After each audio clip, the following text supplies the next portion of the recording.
A sumo master laughed in Keanu Reeves' face, calling him a Hollywood weakling in front of a roaring crowd in Tokyo. Cameras flashed. The world expected Keanu to walk away in silence. But instead, he took one step forward into the ring, and what happened next stunned an entire nation. Before we continue this incredible story, let us know where you're watching from.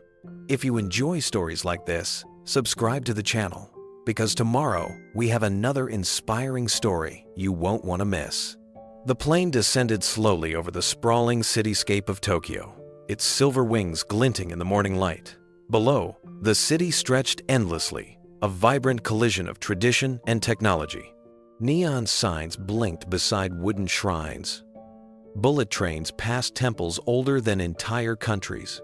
And somewhere within that patchwork of old and new, Keanu Reeves sat quietly by the window, watching the clouds shift as if they were part of a scene he wasn't yet ready to play. He wore no designer labels, just a faded black hoodie, jeans, and scuffed boots. His long hair was tied back loosely, a few strands falling across his cheek. Sunglasses shielded his tired eyes, but not the exhaustion behind them. Weeks of night shoots, press events, and the weight of carrying another emotionally demanding role had left him hollowed out, but not bitter. Keanu never complained. That wasn't his way. He didn't believe in fuss or fame. Just the work, always the work. This trip to Japan was supposed to be a return to something simpler, a film about honor, sacrifice, and the quiet strength of men who chose peace over war. A samurai drama set in the mountains of the Meiji era. Gritty, introspective, beautiful.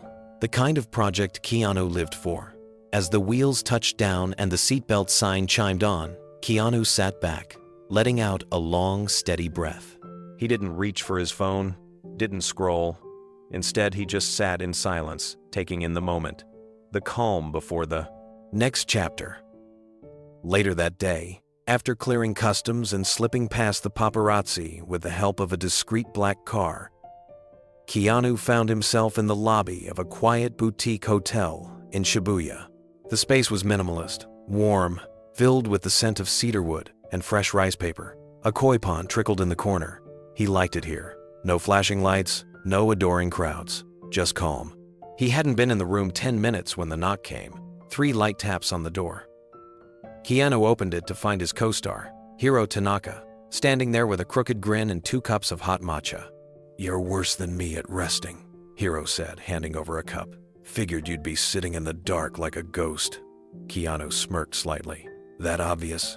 "Only to people who never stopped watching your movies," Hiro chuckled. "Listen, I wasn't going to bother you on day one, but there's something I want to show you. It's not tourist stuff. It's real.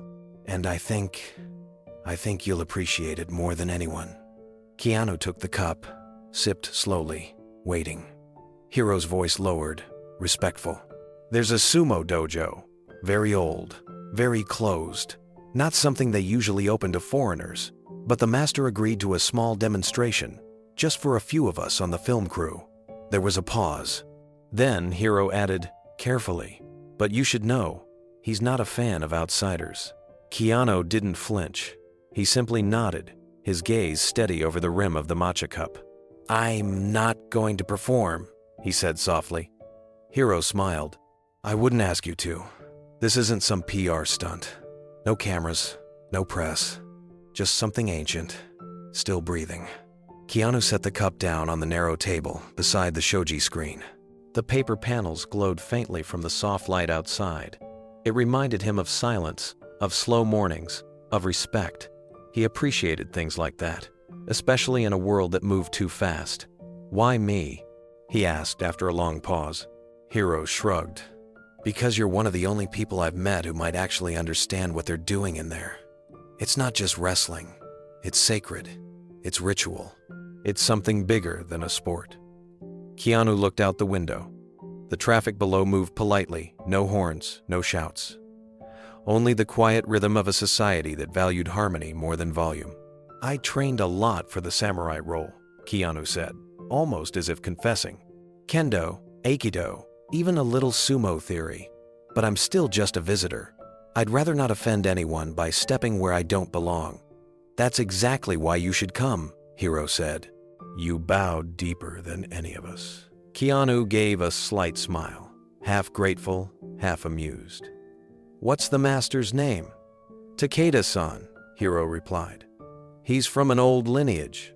Been practicing sumo since he was 6. He took over the dojo from his father and his father before him. That place, it's like a temple. He doesn't like what he calls performers.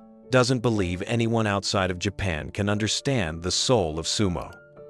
And yet he agreed to a demonstration? Only because one of our producers is connected through marriage. He's doing it out of obligation. But if he senses even a whiff of disrespect, he'll shut the doors without a second word." Keanu folded his hands in his lap, eyes down for a moment in reflection. He didn't feel nervous. But something in him stirred a kind of reverence, maybe. Or memory. He remembered being in China, training with stunt teams that drilled moves for 12 hours a day without complaint. He remembered bruises from judo throws, bloody lips from missed aikido rolls, the sting of failure when his instructors pushed him to the edge of his own patience. He didn't see martial arts as action. He saw it as architecture, as poetry in motion. "I'll come," Keanu said finally, "but only if I'm allowed to sit in silence. No special seat. No introduction. You'll be treated like any other quiet guest," Hiro promised. Keanu nodded once. "That's all I need." Outside, the first cherry blossoms were beginning to fall. The season of renewal had arrived. And with it, the beginning of something Keanu couldn't yet name, but already felt. The next morning, just after dawn, the black sedan pulled up outside the hotel in silence. The driver stepped out, bowed respectfully, and opened the door. Keanu, dressed in a plain linen shirt and loose black pants, slipped in without a word. Hiro was already inside, sipping from a thermos and scanning his phone. "Still time to turn back," Hiro joked softly.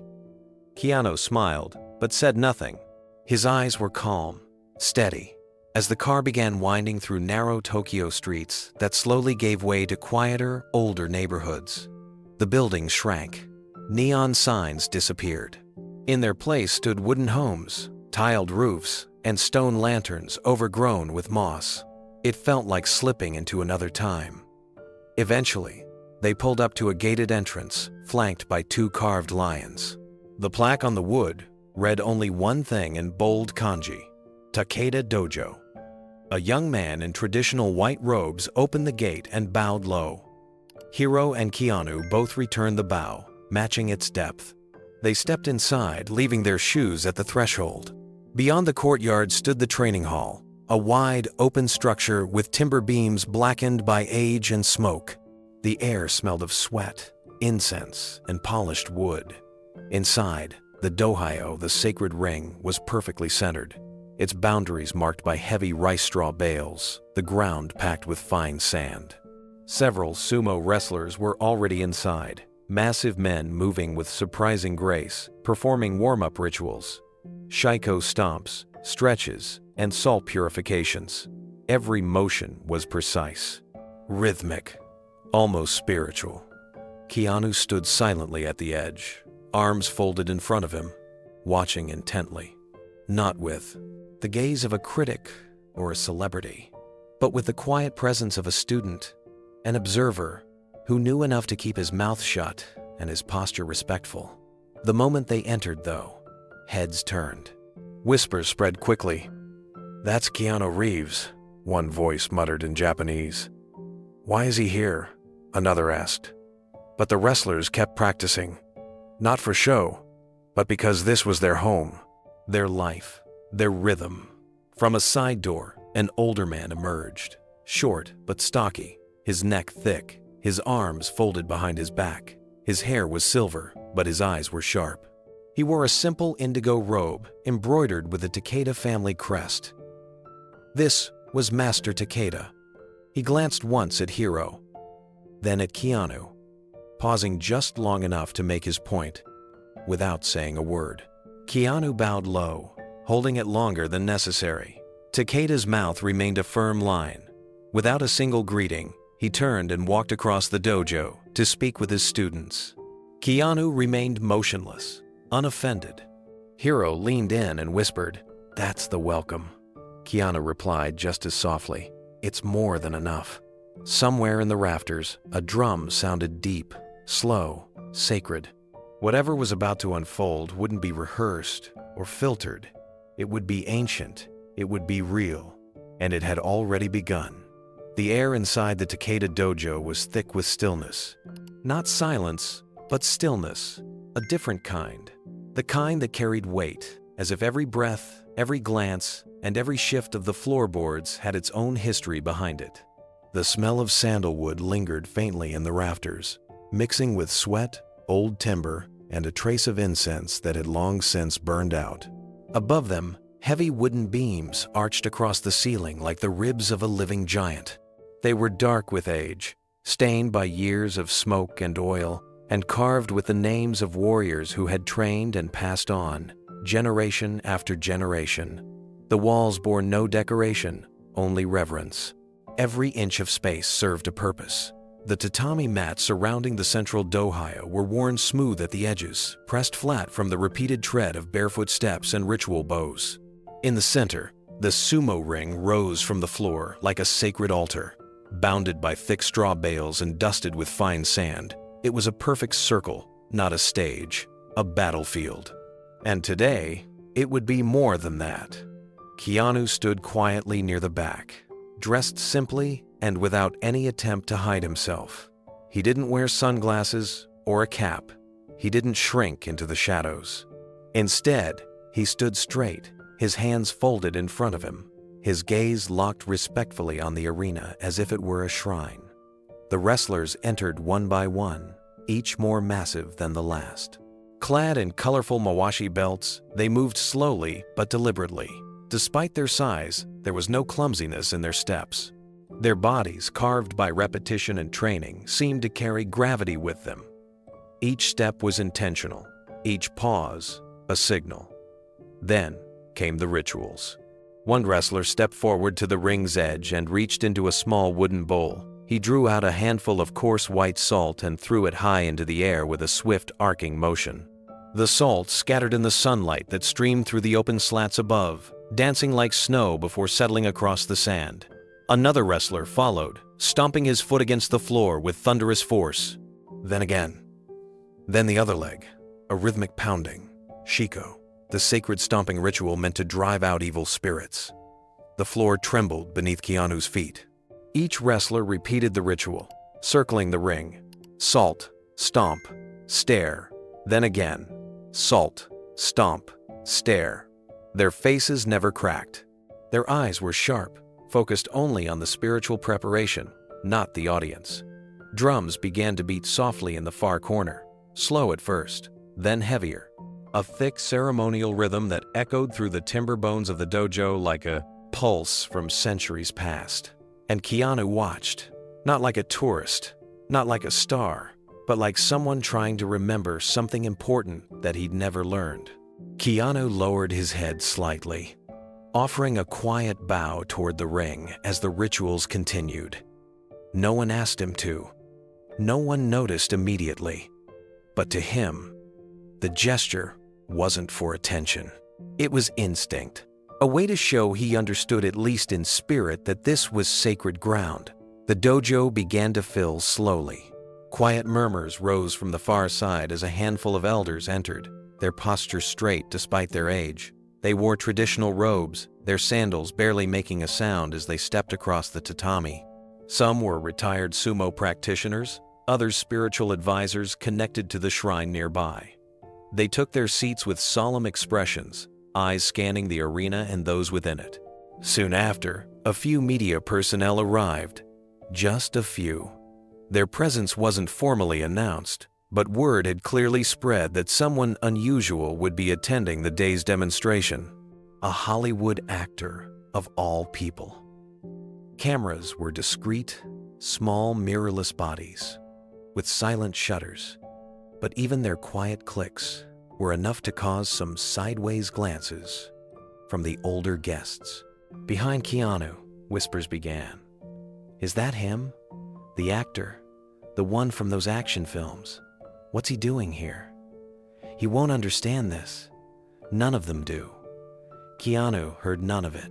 Or rather, he did, but he didn't absorb it. His focus remained on the ring, the way each wrestler bowed before stepping inside, the way they slapped their thighs and spread their arms wide to show they carried no weapons, the way they dug their feet into the sand, becoming rooted like trees before they even touched their opponent. It was poetry, but it wasn't gentle. These were rituals of power, and yet, beneath that power was discipline. Beneath that discipline was something deeper, something spiritual. That's what drew Keanu in.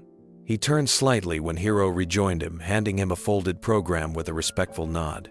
"You're already becoming a local," Hiro whispered. Keanu raised an eyebrow. "Because I'm standing still?" "Because you're listening," Hiro replied. "Most visitors start talking during the warm-ups. You haven't said a word." "I didn't come here to talk." "I know. That's why I brought you." Another wave of rustling drew their attention. More guests. This time, martial artists from other disciplines, karate, kendo, aikido, each dressed in their own traditional uniforms. Some greeted one another with slight bows. Others remained seated in silent contemplation. Among them were a few recognizable figures, grandmasters and champions in their own right. But even they seemed unsure what to make of Keanu. To many in the room, his presence was still a question mark. Was he here to observe, to make a statement, to take notes for a role? Or was he, like many Western celebrities before him, just another outsider dipping briefly into a culture he'd never truly understand? Keanu remained still. Let them wonder. He wasn't here to be understood. He was here to understand. The room shifted as a new figure entered, older, slower, but commanding. All conversations hushed. Even the wrestlers paused mid-motion and turned their heads. Takeda-san had returned. He wore the same indigo robe as before, but now his movements were different, measured, ceremonial. His eyes swept across the arena, noting every guest, every stance, every flaw in posture. Then they landed briefly on Keanu once more. Something unreadable flickered in the old master's gaze. Not welcome, not disdain, something colder, like a craftsman regarding a tool that didn't belong in his workshop. He made no move to greet him. He turned instead to the ring. The wrestlers bowed in unison. A choreographed reverence, honed by years of discipline. Takeda stepped toward the dohyo, placed both palms on his knees, and bent low in a deep bow. The room mirrored him. Keanu followed suit, bending at the waist until his shoulders aligned with the floor, holding the bow with intention. He didn't peek. He didn't hurry. His stillness made an impression on more than one elder nearby, though none said a word. Then the first match began. Two Rikishi faced each other across the circle, massive and composed. They clapped their hands, raised them, lowered them, then crouched into position, their eyes locked, breath held, the air thickened, and then impact. A violent surge of power as the wrestlers collided. The ground trembled, grunts echoed, sand kicked up in bursts. It was not graceful, but it was not reckless either. Their bodies slammed like tectonic plates, but their balance never broke. Their footing remained steady, rooted deep in the ground.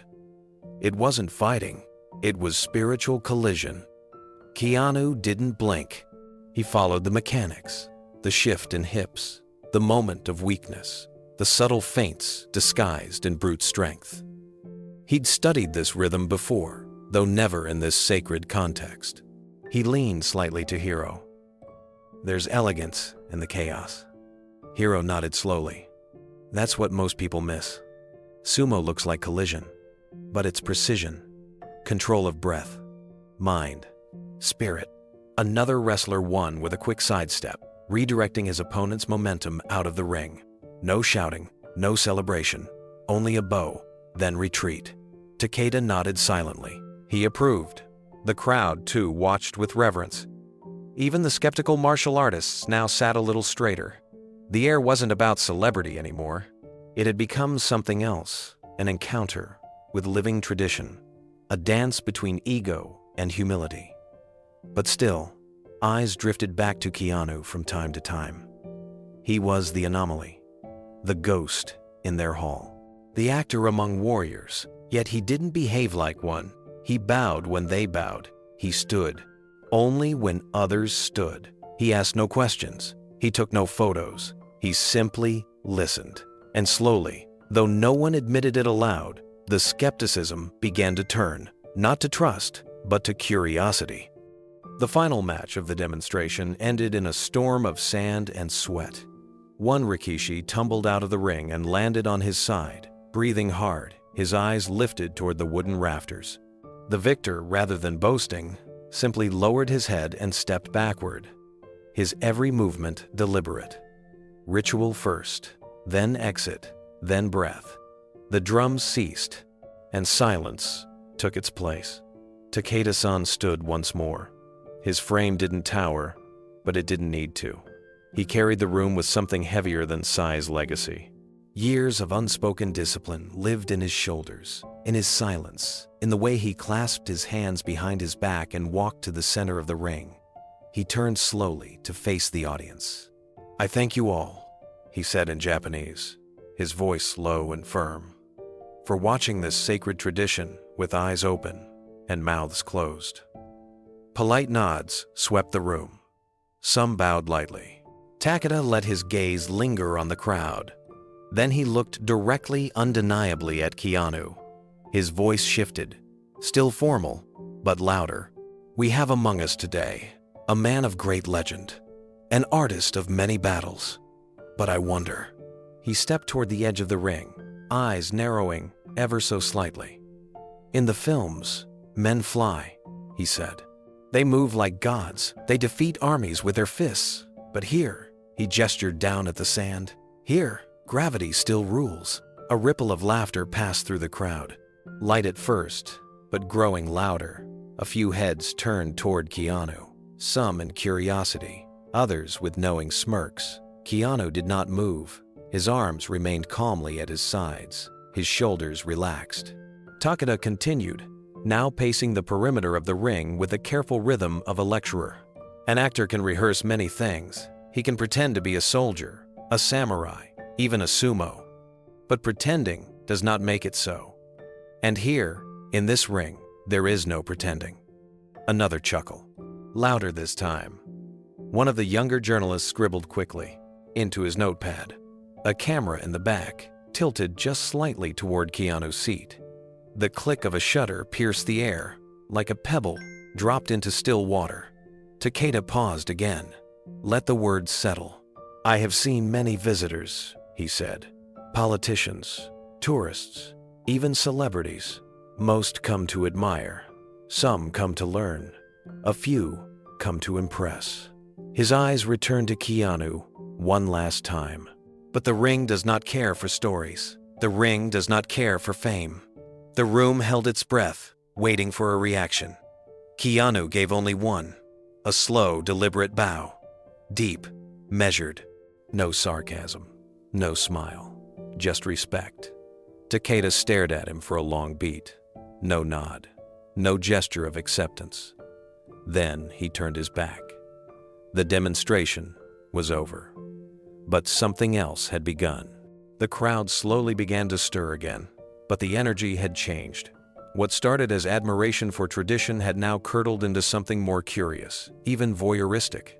The sumo demonstration had ended. Yet all eyes remained on one man who had never stepped into the ring. Hushed whispers filled the air like smoke curling under a low ceiling. "Did you hear what he said?" "What?" "He was talking about Keanu, right? He basically called him a fraud. I wonder if he'll respond." In the corner of the room, one of the reporters raised his camera for another discreet shot of Keanu. He zoomed in on his face, expecting irritation, maybe a furrowed brow or clenched jaw. Instead, the actor's expression was unreadable, calm, detached, centered, as if nothing had been said at all. Takeda had returned to the corner of the dojo where a shallow basin of water rested beside a folded white cloth. He dipped his hands into it and dried them slowly, methodically. Every gesture from him was deliberate. but his back remained turned to Keanu, as if dismissing him not only as a guest, but as a man unworthy of further attention. Hiro leaned in, whispering just above a breath. "Sorry. I didn't think he'd dead. Go that far." Keanu didn't respond right away. His eyes remained on the ring. He watched as a young wrestler swept the edges of the dohyo with a wide straw broom, smoothing out the sand that had been disrupted during the bouts. A small, almost invisible ritual. Yet to Keanu, it said everything. Restore what was shaken. Recenter the space. Honor the damage and return it to balance. "He's earned the right to test people," Keanu finally said. "I'm not offended." Hiro sighed. It wasn't a test. It was a dismissal. Keanu gave a slight nod. Then let it be that. But the room wasn't letting it go. A few guests now glanced openly in his direction, some with sympathy, others with amusement. A few martial artists remained still, their eyes locked on Keanu, not with judgment, but with curiosity.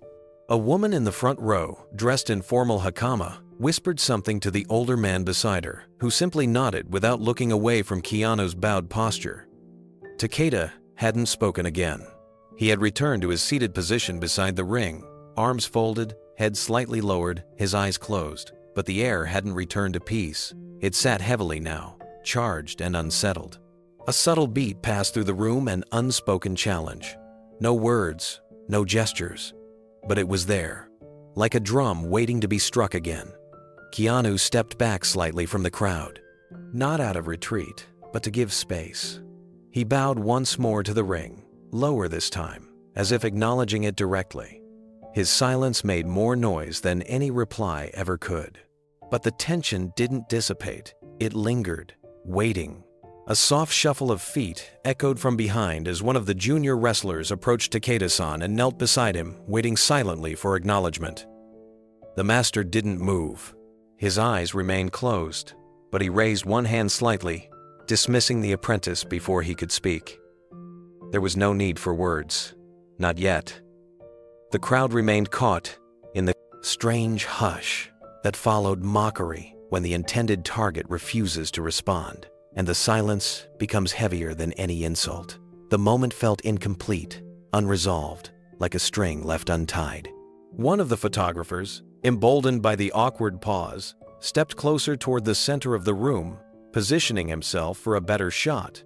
His lens pointed directly at Keanu. The man didn't speak, didn't ask permission. He simply knelt and clicked, trying to capture whatever reaction might come next. Keanu turned slightly, not away from the camera, but toward it. He didn't cover his face. He didn't look annoyed. He simply locked eyes with the lens for a single breath, then bowed his head once more. It was enough to make the photographer hesitate. He lowered the camera, unsure of what he'd just captured. It wasn't vulnerability, and it wasn't defiance. It was something else, something deeper. Behind them, two elderly monks who had been seated quietly near the back exchanged a glance. One of them murmured something in Japanese. A young Aikido instructor nearby overheard and translated it to a colleague seated beside him. He said, "Still water runs deepest." The phrase passed between a few more lips, then faded.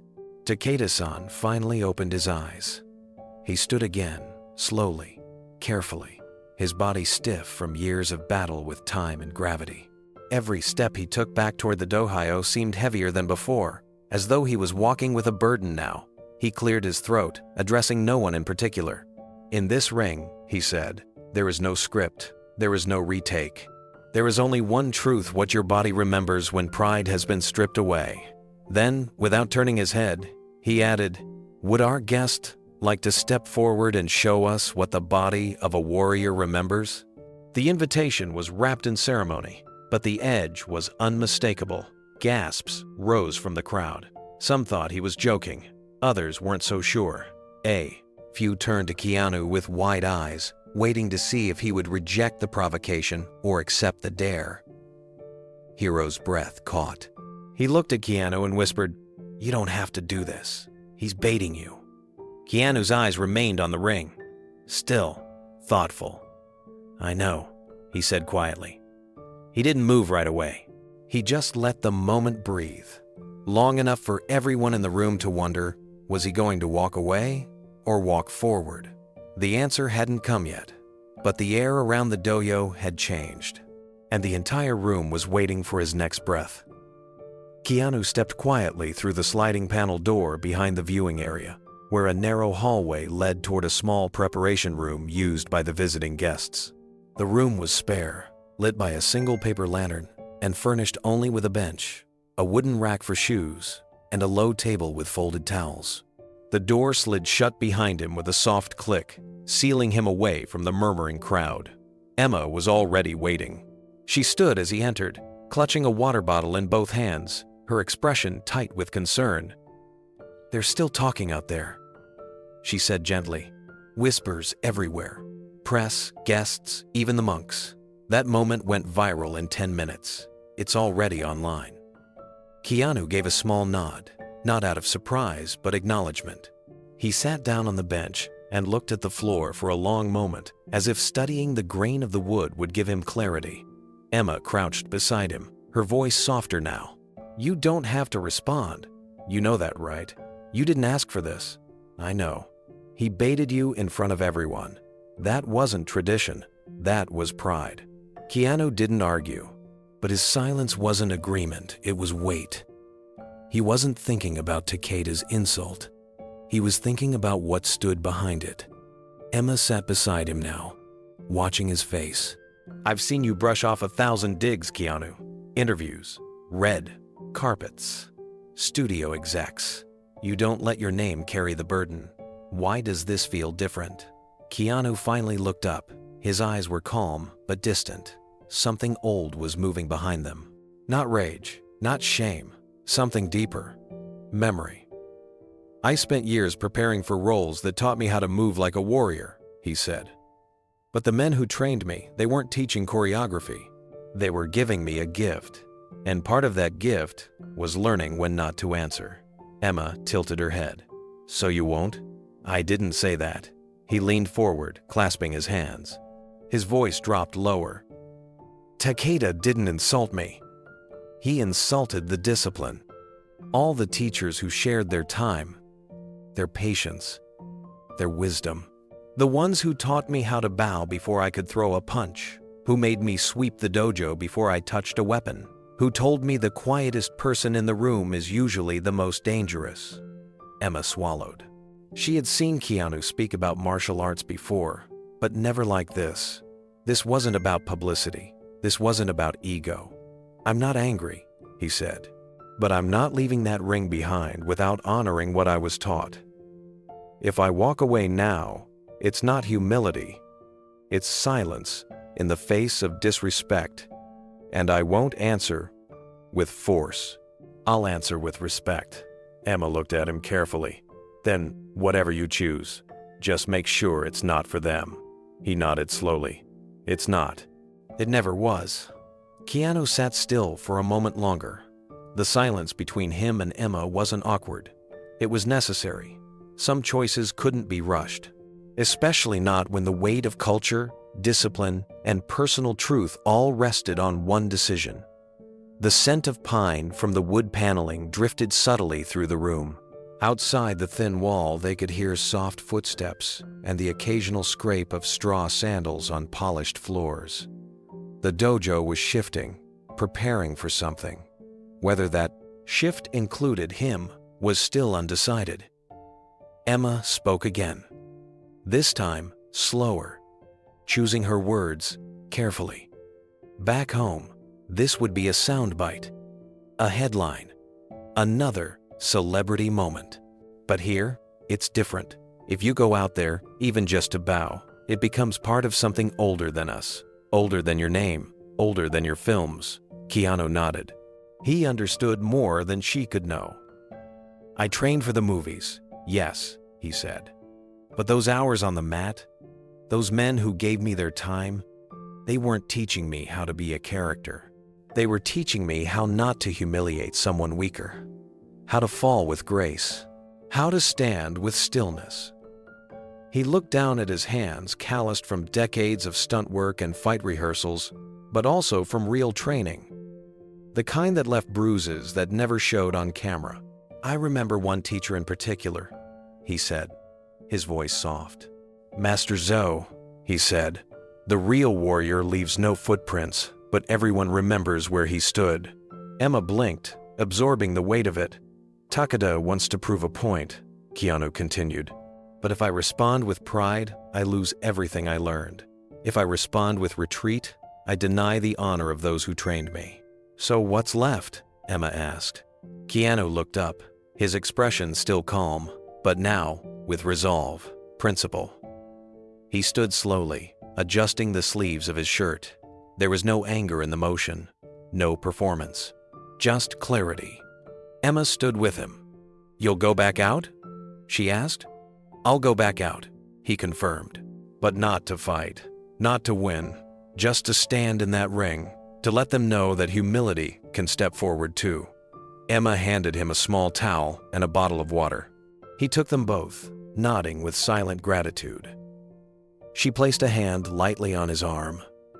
"Whatever happens out there," she said, "don't forget who you are." He looked her in the eyes. "I won't." Outside the paper, doors, the murmurs had grown again. Word was spreading. Some thought Keanu had left.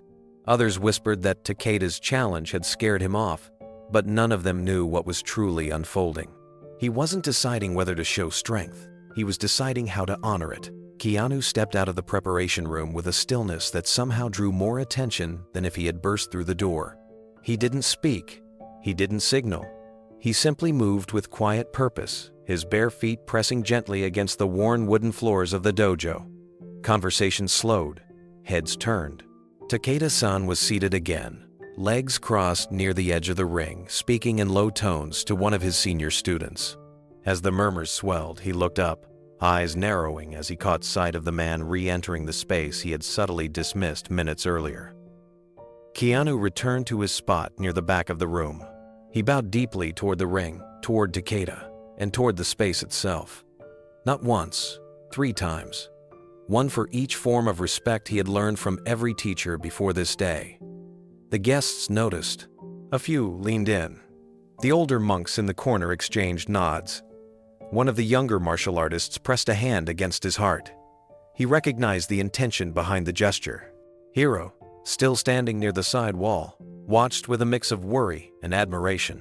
He whispered under his breath, "He's not going to walk away." Emma returned to the viewing area and stood quietly in the doorway, observing. She didn't speak. She didn't need to. She saw in Keanu's eyes what she had seen before, a difficult scene on set, or just before a stunt he insisted on doing himself. That quiet click when doubt gave way to peace. Takeda rose. The elder sumo master's movements were deliberate. He adjusted his robe at the waist, walked slowly toward the ring, and stepped inside with the posture of a man carrying history on his back. Then, facing the audience and dojo, he raised his voice. "Our guest has chosen to remain." The room stilled. Takeda continued. "Perhaps he believes himself worthy of standing in the ring. Perhaps he wishes to demonstrate that fame can imitate tradition." Another ripple of laughter, smaller this time, uncertain. Keanu took a breath. He stepped forward once, then again, stopping just at the boundary of the ring. He bowed again, lower now. And then he spoke not loudly, not with drama, but with presence. "I don't enter this space to demonstrate anything. I'm not here to impress or challenge. I'm here because I was invited to observe something sacred. And because the men who trained me taught me to answer disrespect not with pride, but with posture. Not with force, but with balance." Takeda studied him carefully. The room held its breath. "I don't ask to fight," Keanu said. "I ask only to stand." No one moved. No one spoke. Then Takeda gestured toward the ring with one hand. "Then stand." Keanu removed his jacket and stepped forward. Takeda-san stood in the center of the dohyo, his arms resting calmly at his sides, but his eyes scanning every corner of the dohyo. He let the silence stretch, his voice unused for a long moment. The stillness became unnerving. Then he turned his body slightly toward the seated crowd. "In this ring," he said clearly, "we honor courage, not name." The words drifted through the warm air like the final note of a bell. Takeda turned his head slowly, landing on Keanu once more, this time with something sharper behind his eyes. "I now extend a welcome to anyone who wishes to experience the weight of tradition for themselves." He paused. "Even actors are welcome." A sharp murmur ran through the room, like the first crack of thunder before a storm. The older guests didn't speak, but a few exchanged tight glances. The younger ones, however, reacted more openly. Laughter, chuckles, the sound of shifting fabric and chairs as guests leaned forward, eager to see what would follow. From the corner, one of the reporters whispered excitedly into a phone. "It's happening!" He just called him out. Another guest pulled out a phone and angled it discreetly. Then, another, and another. Like dominoes, screens began to rise. Cameras were rolling. Emma's chest tightened. She wanted to reach out, to say something, to stop this before it became a spectacle. But she didn't move. Not because she was frozen, but because she knew the look in Keanu's eyes too well. It wasn't pride. It was resolve. Keanu didn't rush. He stood for a long moment, absorbing the weight of the room, the stares, the smirks, the shallow anticipation of those hoping to see him fail. Then, in one smooth motion, he began to remove his jacket. The act was simple, unremarkable, yet it carried the gravity of something ancient. He folded the jacket with precision and placed it beside the edge of the seating area. The laughter began to quiet. He reached down, removed his shoes, and stepped onto the hardwood platform surrounding the dohyo. Barefoot now, he walked toward the ring, one step at a time, measured, grounded. When he reached the edge, he paused, then bowed, not quickly, not casually, but deeply. From the waist, his arms stayed at his sides, his back flat, his eyes lowered to the sand. Every sumo wrestler in the room watched. Takeda didn't speak. He simply shifted slightly, allowing space. Keanu stepped onto the sand. The final footfall seemed to erase every trace of laughter. The room fell into total silence. No more whispers, no more phones clicking. Only the sound of breath and the sacred quiet that follows when something real is about to happen. Keanu stood at the edge of the ring, his feet pressing gently into the fine sand of the dohyo. It was warm beneath him, textured, a surface that gave slightly but demanded balance. He took a breath, not loud, not dramatic, just slow. Then he lifted his head. Takeda was still standing in the center, unmoved, arms folded loosely now behind his back. His expression hadn't changed, but his eyes were sharper, studying, measuring, waiting to see what this outsider would do next. Keanu bowed again, this time toward the center of the ring. A bow, not to a person, but to the space, to the tradition, to everything that made this moment matter. No one spoke. The crowd, which only moments ago had stirred with whispers and smirks, now held its breath. The energy had shifted. They expected embarrassment. They expected bravado. But this was something else. Emma watched from the back, heart pounding. She'd seen Keanu on set before, surrounded by chaos, explosions, pressure, and still carry himself with quiet presence.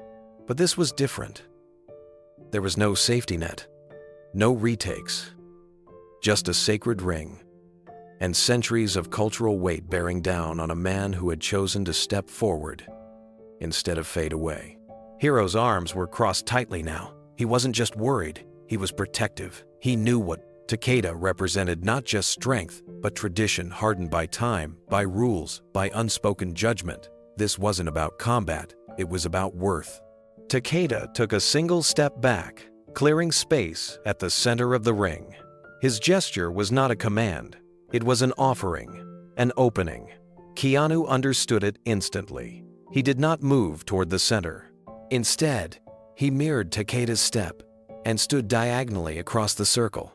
He lowered into a stance, subtle, neutral, rooted, not a challenge, a readiness.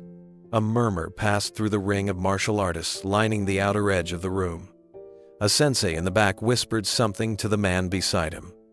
He's not performing, he's grounding. The ritual began.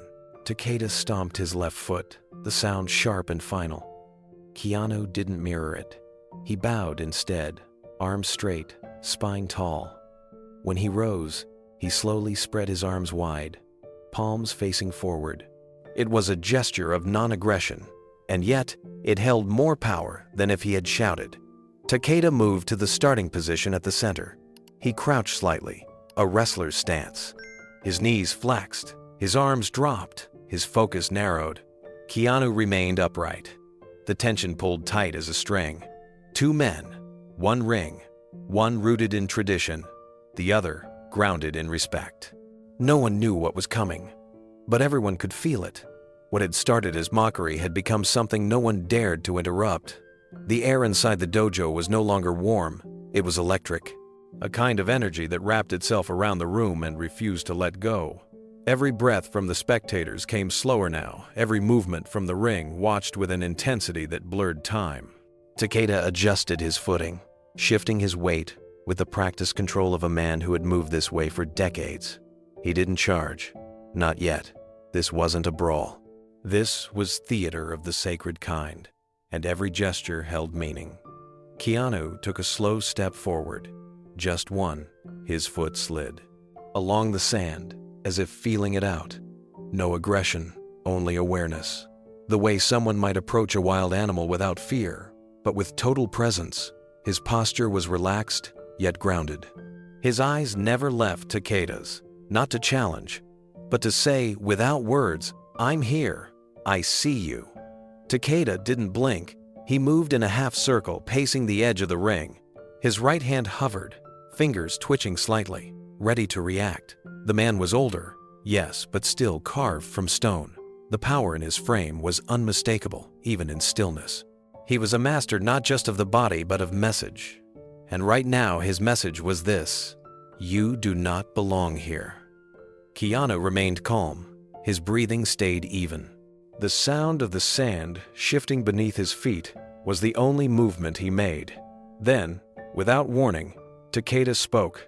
"You are not one of us." The words were quiet, sharp, designed to wound more than provoke. Keanu didn't answer. Instead, he bowed again, this time even lower. Takeda's jaw tensed. The room reacted silently, an intake of collective breath. Because what had been a moment of mockery had become a moment of defiance.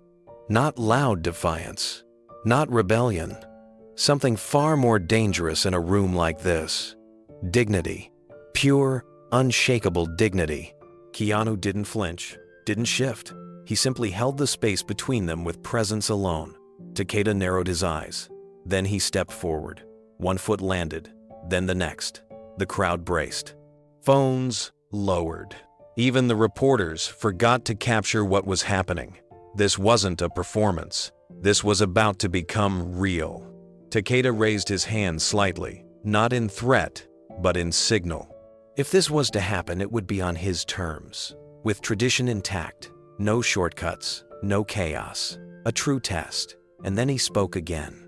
"If you step fully into this ring, I will not go easy." Keanu took one final breath, then moved both feet inside the circle. He squared his shoulders, bowed, and said, in a voice that cut through the silence like a prayer, "I wouldn't want you to." The line had been drawn, not in challenge, but in principle. And now, there was no turning back. Keanu closed his eyes, his bare feet rooted into the sand. His shoulders relaxed, his jaw loosened. Every part of him softened, except the core. That stayed firm, not with tension, but with centered awareness. He took one breath, slow, deep, then another. In, hold, out. The sounds of the crowd, the whispers from the journalists, the creak of the wooden beams above everything began to fall away. He let it all pass by. Like wind, through branches. He had done this before. Not here, not like this. But he had stood in high-pressure moments that demanded complete presence.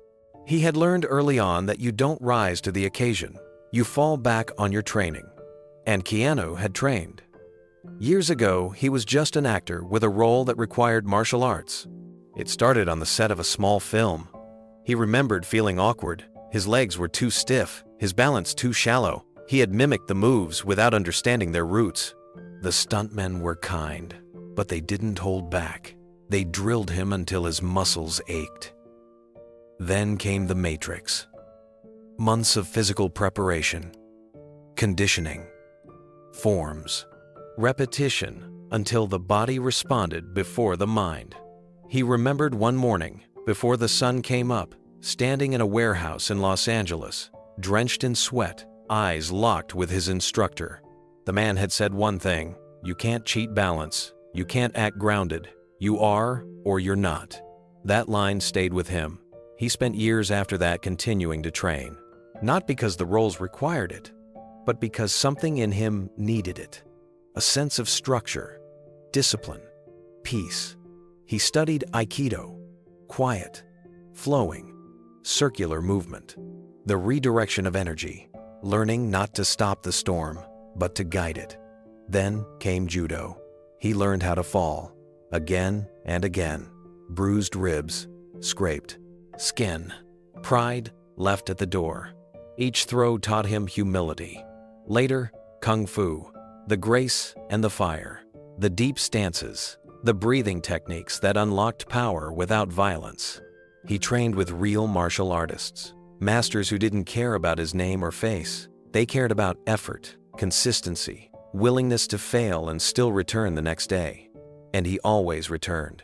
Back in the present, Keanu opened his eyes slowly. He bowed first to the dohyo, the sacred ring beneath his feet. Then he turned slightly and bowed to Takeda with full form and presence, not as a challenger, but as a student. Then one final bow to the art itself. The crowd continued to watch. Some still expected a fall, a stumble, a flinch. Phones were still rolling. But something deeper than doubt had entered the space. And for a moment, it was no longer about what Keanu might do. It was about who he was becoming. Keanu shifted his weight slightly, settling into a posture of alert stillness. His feet remained shoulder-width apart, knees soft, spine long. He let his arms fall gently at his sides, not clenched, not ready to strike, simply available. His fingers relaxed, palms open. It wasn't a fighter's stance. It was presence. And it had been earned, one fall at a time. He remembered a moment during his private Aikido training years earlier, in a quiet dojo in Vancouver. The room had been silent except for the shuffle of fabric and the soft thud of falls on tatami mats. His instructor had thrown him 15 times in a row. No breaks, no shortcuts. Just motion, fall, rise again. He had stood, winded, and asked, "How do I stop getting thrown?" The teacher replied, "You don't. You learn how to land with dignity." Keanu never forgot that. The principle had followed him into every film, every challenge, every unexpected turn in life. Don't resist the fall. Understand it, use it. Find the rhythm inside the impact. In another flash, his mind returned to a humid training room in Hong Kong during John Wick 2. The stunt team had just completed a brutal 8-hour wire sequence. His forearm was bruised, his neck was tight. But when the trainer said, "Again," Keanu didn't hesitate. He bowed and began again. Back in the present, the crowd was watching him more closely now. Something had shifted. No longer were they looking at him like a foreigner dabbling in a ritual. No longer a celebrity playing dress-up with tradition. They were starting to see it in his posture, in his breath, in the way he did not try to impress them. A boy sitting near the back tugged on his grandfather's sleeve. "Grandfather, is he a fighter?" The old man didn't answer immediately. He just stared at Keanu, then finally said, "Number." Then he added, "But he is something rarer." Takeda, standing tall at the center of the ring, could feel the shift too. His expression didn't change, but his stance grew tighter, not aggressive, focused. He wasn't facing a fool.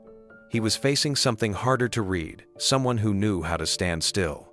One of the elder monks whispered to a nearby guest. "He's not waiting, he's preparing." That's different.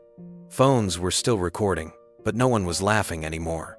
The rhythm of the room had changed. Not because Keanu had performed, but because he hadn't.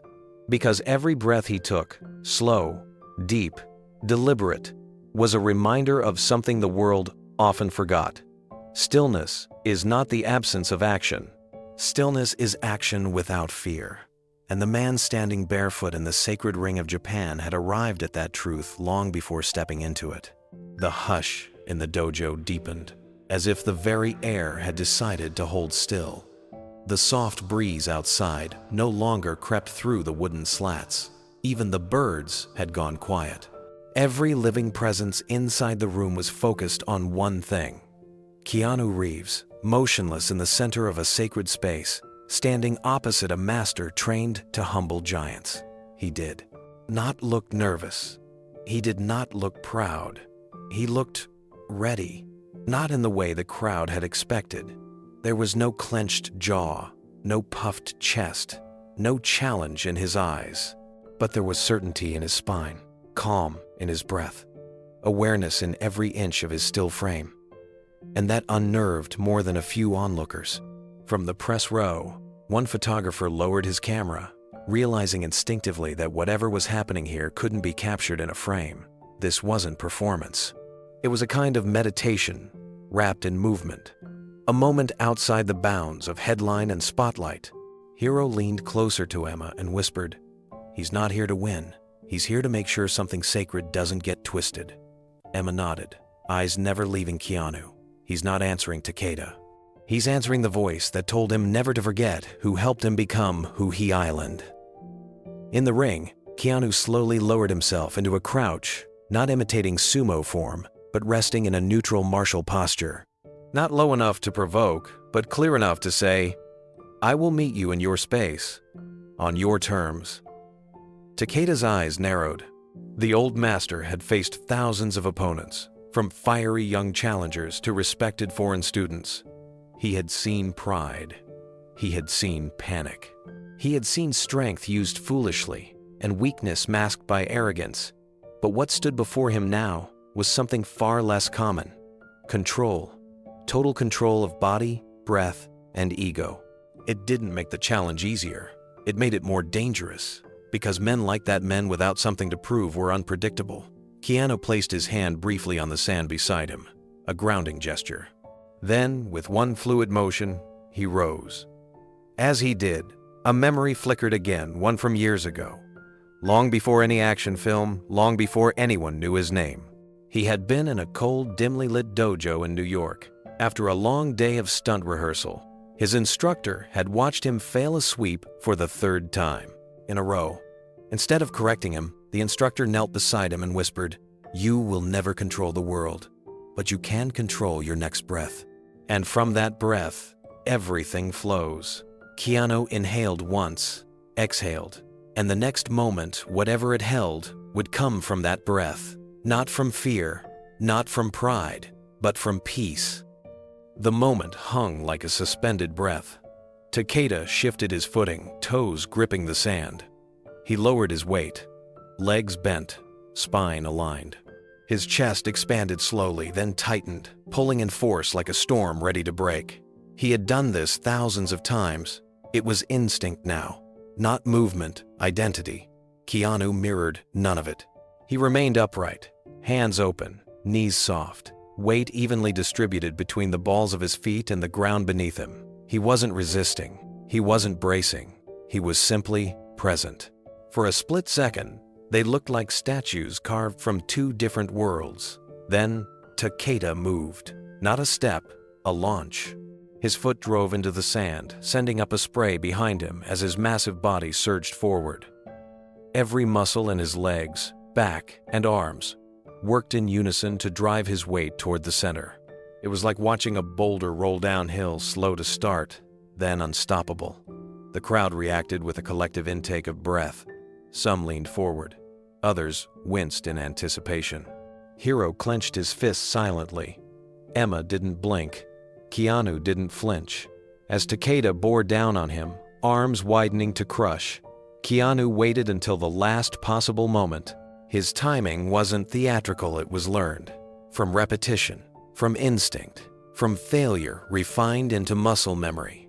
Then, with a subtle shift of his left foot and a rotation from his waist, he pivoted. Not away, through. His body rotated just enough to remove the target. His arm extended, not to strike, but to touch briefly Takeda's shoulder as the master passed him. Keanu stepped with the momentum, guiding the charge past him, not stopping it. The sand shifted under Takeda's heel. He wasn't thrown, but he stumbled. Just slightly. Enough to snap the air with a gasp from the crowd. The sound echoed soft but sharp. Takeda recovered quickly, his body correcting itself with practiced authority, but his head turned. His eyes locked on Keanu, and for the first time, that day, there was something new behind them. Surprise. Keanu had not overpowered him. He had outtimed him. He had listened, moved, and responded with grace instead of aggression. Takeda turned fully now, breathing a bit heavier, though not from exertion, more from recalibration. He was facing a man who didn't meet strength with strength. He was facing something more difficult. A mirror. Keanu didn't advance. He simply returned to neutral, eyes calm, feet grounded. He didn't smile, didn't celebrate. He bowed. The crowd was silent, caught between disbelief and something they hadn't expected to feel respect. Takeda stepped back to the center of the ring, brushing one hand along the edge of his mawashi as if resetting both his balance and his pride. His chest rose with each breath, slower now, deeper. He didn't speak, but something about the tension in his jaw said more than words ever could. Keanu remained still. There was no aggression in his stance, no fire in his eyes. But there was something that couldn't be ignored: readiness without expectation. He wasn't waiting to win. He was waiting to respond. That's what unsettled Takeda the most. The room, once buzzing with expectation of easy spectacle, now settled into an unfamiliar stillness. Even the guests who had quietly hoped to see a foreigner fall were now sitting straighter, leaning forward, searching for something they couldn't yet define. It was the awareness that the game had changed. Not in favor, not in outcome, but in tone. Emma watched it unfold with hands clenched tight at her sides. She could see it, the crack forming in the expectations around her. One moment of poise had done what a speech couldn't. It had reset the energy in the room. Takeda rolled his shoulders once, then, with no signal, he charged again, faster. He came at Keanu like a thunderclap, more direct, less ceremonial. This time, there was weight behind it. Force, a lesson. The second attack wasn't a performance. It was a warning. Keanu didn't step back. Instead, he dropped his center of gravity slightly, just enough to receive the movement. He didn't block. He didn't resist. He absorbed. As Takeda's arm brushed toward him, Keanu turned his body again, his right foot leading his hip, his shoulder giving just enough space to allow the momentum to pass. His hand connected briefly with Takeda's elbow. A guiding touch, not a strike. A whisper to the body, "Go that way." Takeda passed again, unable to gain full contact. And again, he stumbled, not dramatically, but enough for the room to feel it. This time, the reaction was louder. Not laughter. Gasps. Murmurs. Someone near the front said quietly, "He's not winning, but he's not losing either." And in that strange space between defeat and dominance, something rare emerged: curiosity. The journalists stopped filming just long enough to look at each other. The martial artists leaned forward, watching with a new kind of interest. What they were seeing couldn't be faked. No actor could move like that without real discipline. No Hollywood training montage could teach that kind of softness within strength. Takeda turned once more to face Keanu. This time, his face was not angry. It was cautious. Not because he feared pain, but because he realized he was no longer teaching a lesson. He was receiving one. Takeda's chest rose and fell as he recalibrated for the third time. His body language was still strong, his shoulders square, legs rooted, but the unmistakable edge of dominance had slipped. Not because he had been bested, But because the man in front of him refused to play by the rules of pride, Keanu wasn't challenging the master. He was honoring him. And that, in its own way, was far harder to counter. Takeda stepped to the side, circling slowly, testing the space now instead of pressing into it. Keanu mirrored the arc, his steps soft, deliberate, grounding him as he turned. The sand shifted beneath them, quiet and fine, brushing against bare skin with every adjustment. There was no sound except breath. Then, from the far edge of the room, a monk leaned to his companion and spoke just above a whisper. "He is not a fighter, he is a vessel." The words rippled quietly. A few others heard them. Some nodded. Others simply stared harder, trying to understand what they were feeling. Takeda made one final approach. This time, it wasn't a full charge. It was a measured move, arms extended, intending to lock Keanu into a clinch, to pin him down, to show control without aggression. A veteran's technique, Keanu didn't resist. Instead, he dropped his center again, shifted slightly inward, and placed his hand firmly but gently against Takeda's wrist. Then he moved, not back, not aside, but with him. He followed the angle, redirected the weight, and gave the master just enough space to continue moving forward, but not with stability. Takeda's foot slid in the sand, his knee bent awkwardly. He caught himself. But the balance was broken. And for a single breathless moment, the sumo master Takeda-san, guardian of this sacred place, had to retreat. He didn't fall, but he had stumbled. A sound burst from the crowd, uncontrolled, honest. Gasps. A few hands covered mouths. One guest stood up instinctively, only to sit back down, unsure if what they saw was permitted to be acknowledged. No one had expected this, not from a man with no formal sumo record, not from a Hollywood actor, not from an outsider. But it had happened, and it hadn't been flashy. It had been precise, controlled, real. Takeda turned, squaring his body once again. Keanu stood in place, breathing steadily, and then, with full intention, he bowed again, one more time, deeply, humbly, as if to say, "I will not rise above you. I will only meet you in this space." Takeda didn't speak, but his silence carried more weight than any shout. He had come to prove that art was sacred, and he was beginning to realize. So had the man across from him. Takeda-san stood tall, but his breath had grown heavier. He hadn't expected this. He hadn't expected grace to withstand weight, nor silence to be more commanding than tradition. He had expected spectacle, an outsider trying to prove himself with flashy moves and poorly mimicked postures. He had expected something he could shut down, quickly and decisively, to protect the sanctity of the ring. But what he faced now was harder to dismiss. Keanu hadn't spoken a word since entering the dohyo. But every motion, every bow, every breath he took in rhythm with the floor beneath him, all of it whispered something Takeda couldn't ignore. Respect, not imitation, not arrogance. Respect that came not from performance, but from practice. And that's what made Takeda angry. Because if he couldn't find arrogance to punish, what was he fighting?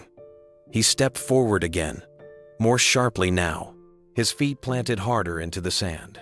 The ritual was over. This was no longer about demonstration. It was confrontation. "Dance won't help you here."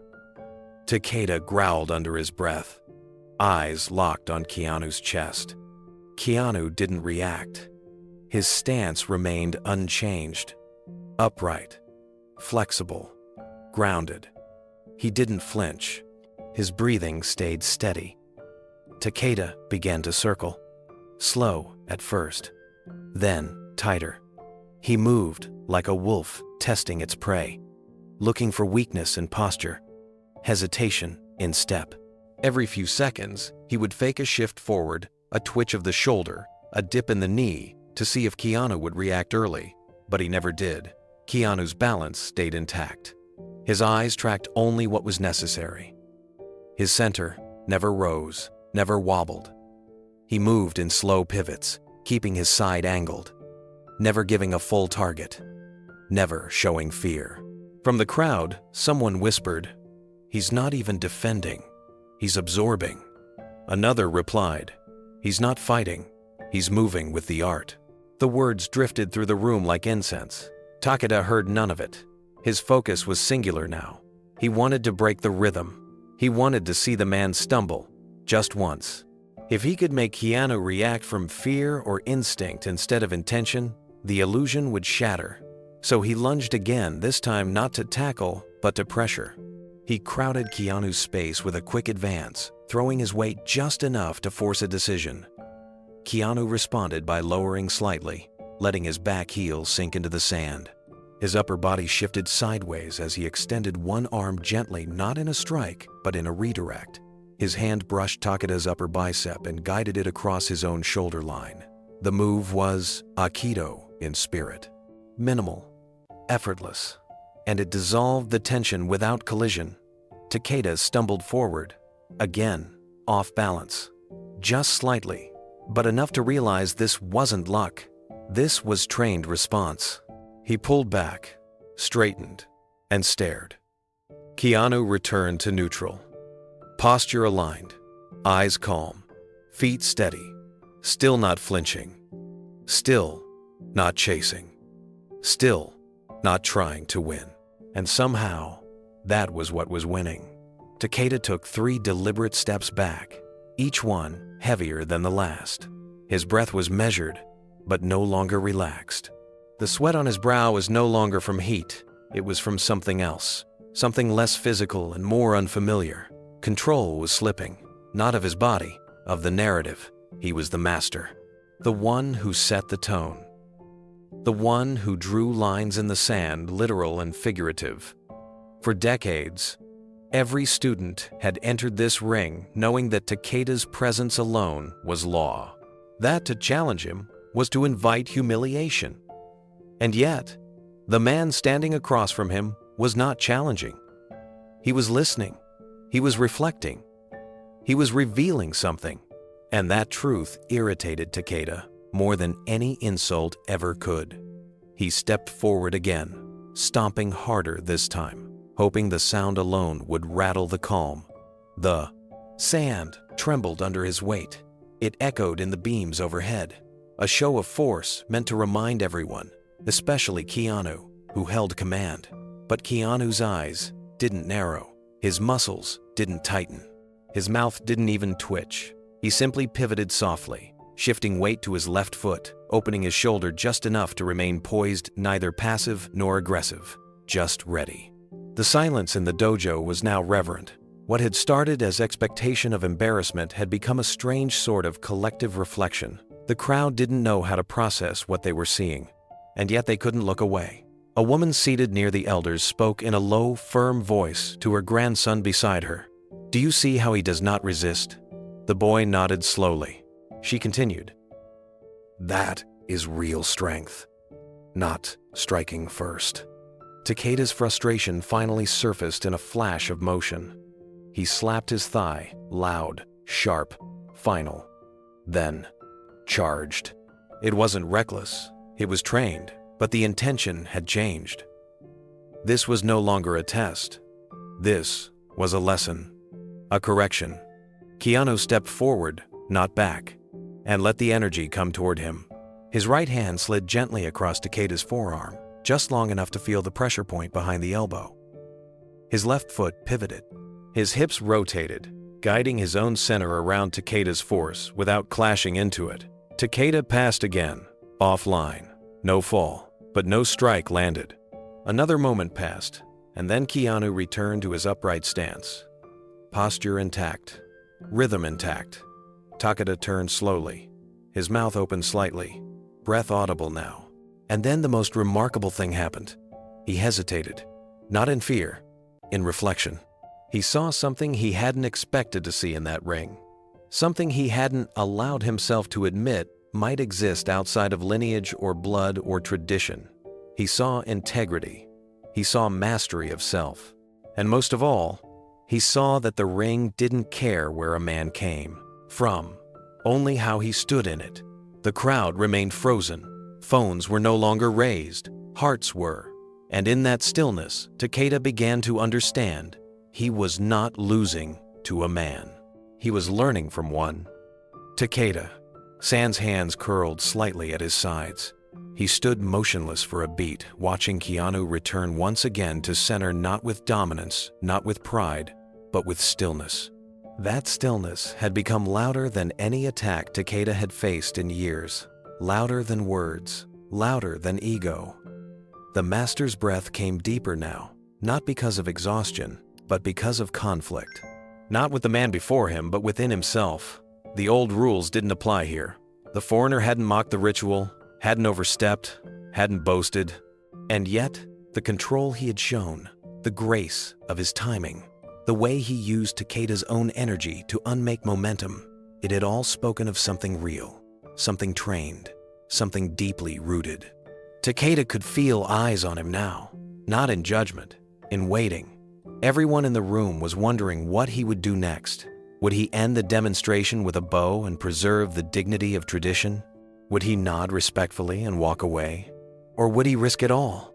The tension in his jaw answered before his body did. He wasn't done. He shifted one foot back just slightly, then exploded forward. No signal. No warning. The surge was clean, fast, and unrestrained. His full weight pushed off the rear leg as his arms widened and dropped, prepared to hook and lift. It was a classic finishing move, designed to catch opponents before they could root themselves. It was meant to end the dance. Keanu saw it coming, but not because of experience in the ring, because of rhythm, because of breath, because of the way energy gathers before it breaks. He didn't step back. Instead, he dropped, just an inch. Just enough to shift his center of gravity and unclip himself from the line of force aimed straight at his chest. As Takeda's right hand swung through the air to seize position, Keanu rotated from his waist, the pivot smooth and tight. His left foot stepped back, his right opened, slightly redirecting, not resisting. Then came the touch. Keanu's right palm met Takeda's upper arm. Not with force, but with direction. The placement wasn't about stopping the charge. It was about guiding it. Takeda's heel slid. His left leg overcommitted. His weight shifted forward. Keanu stepped inward slightly, using Takeda's own momentum to create a spiral. And suddenly, the master was off balance. His foot skidded in the sand. His arms jerked slightly to recover. But the weight was no longer under him. His control was no longer in sync. The momentum carried him dangerously close to the edge of the ring. The hush came instantly. Gasps died in throats. He didn't fall, but he almost did. His left foot caught at the boundary line, toes barely clinging to the edge of the packed earth. One more inch, and he would have gone over. He steadied himself, eyes wide, not from shock, from disbelief. The man he thought would flinch had nearly unseated him with a whisper of movement. He turned his head, looking for Keanu, and saw the man already standing upright again, silent, balanced, and watching. Takeda stood frozen for a full breath, his feet now firm at the ring's edge, heart pounding not from fatigue but from realization. He had nearly lost his footing, not from a strike, not from power, from silence, from softness, from the kind of control that couldn't be taught in words. For the first time in years, he blinked at an opponent not because of what they did, but because of what they didn't do. Keanu had not retaliated, had not capitalized, had not raised his voice or his arm in victory. He had simply let the moment pass. The master's foot dragged softly back into the ring, a quiet retreat barely noticeable to the crowd, but he felt it in his bones. He looked up again. Keanu hadn't moved. His shoulders were level, his arms at ease, his breath still flowing like water beneath the surface. Takeda exhaled once, sharply, as if trying to reset the rhythm, but the rhythm was gone. He wasn't leading it anymore, and the crowd knew it. From the back rows, one of the Aikido masters stood quietly, then bowed toward the ring. A second followed. And a third, not loud, not disruptive, just reverent. The martial artists in the room had seen what others might miss. The pivot wasn't luck. The redirection wasn't chance. The stumble wasn't a fluke. It had been earned. Through practice, through discipline, through a way of moving that respected not just the fight, but the opponent. In the corner, Hiro's chest rose with pride, even as his hands trembled slightly. He whispered, not to anyone in particular, but as if speaking a truth aloud would confirm it. He didn't defeat him. He reflected him. Emma watched Keanu closely. She knew that face. It wasn't triumph. It wasn't adrenaline. It was something quieter, like someone reaching the top of a mountain, not to shout, but to breathe. Takeda looked away for a moment, his eyes tracing the outline of the ring. It had always been his domain, the place where he taught, where he shaped boys into men, where he tested pride and punished disrespect. But now it had become something else, a mirror, one that showed him what was left when power met principle and lost its footing. He turned back toward Keanu, slower now, not cautious, reflective. The crowd remained in stunned silence. No one clapped. No one dared. The old master took a single step toward the center, then another. He met Keanu in the middle again, the circle between them, now a shared silence, instead of a contested ground. Keanu bowed. Takeda did not return it immediately. Not yet. But something in his posture had changed. The tension had eased. The walls had cracked. And in that sacred stillness, surrounded by witnesses and centuries of unspoken rules, Takeda finally began to understand. He had not stumbled from weakness. He had been unbalanced by truth. The silence that filled the dojo was no longer tense. It was reverent. The crowd that had entered expecting entertainment or embarrassment now sat with the quiet posture of students who had just witnessed something unexpected and real. An elder near the front leaned forward, resting both hands atop his cane. He stared at the center of the ring where Keanu stood motionless, calm as ever, and where Takeda now remained still, no longer circling like a predator, but rooted as if reflecting. The elder nodded slowly, then closed his eyes and whispered a few words under his breath. A soft prayer, perhaps. Or maybe just a thank you to the ring itself. A few seats down, a former sensei leaned toward the martial artist beside him. He did not disrespect, he said. The other man turned to him, eyebrows raised. The first sensei nodded. He channeled. In the back, a young journalist who had come expecting a quick headline, something flashy and easy to summarize, now sat stunned. Her fingers hovered over her keyboard. Then, slowly, she typed a single line. Actor uses sumo principle without ever attacking. She paused, deleted, actor, typed, student channels sumo spirit through stillness. Then added another line below it. This wasn't performance. This was presence. Beside her, a photographer lowered his camera again. There are some things, he said quietly, you just can't capture in a frame. Emma stood quietly near the exit. Her eyes filled, not with pride, but with something deeper. What Keanu had done wasn't about proving himself. It wasn't about changing minds.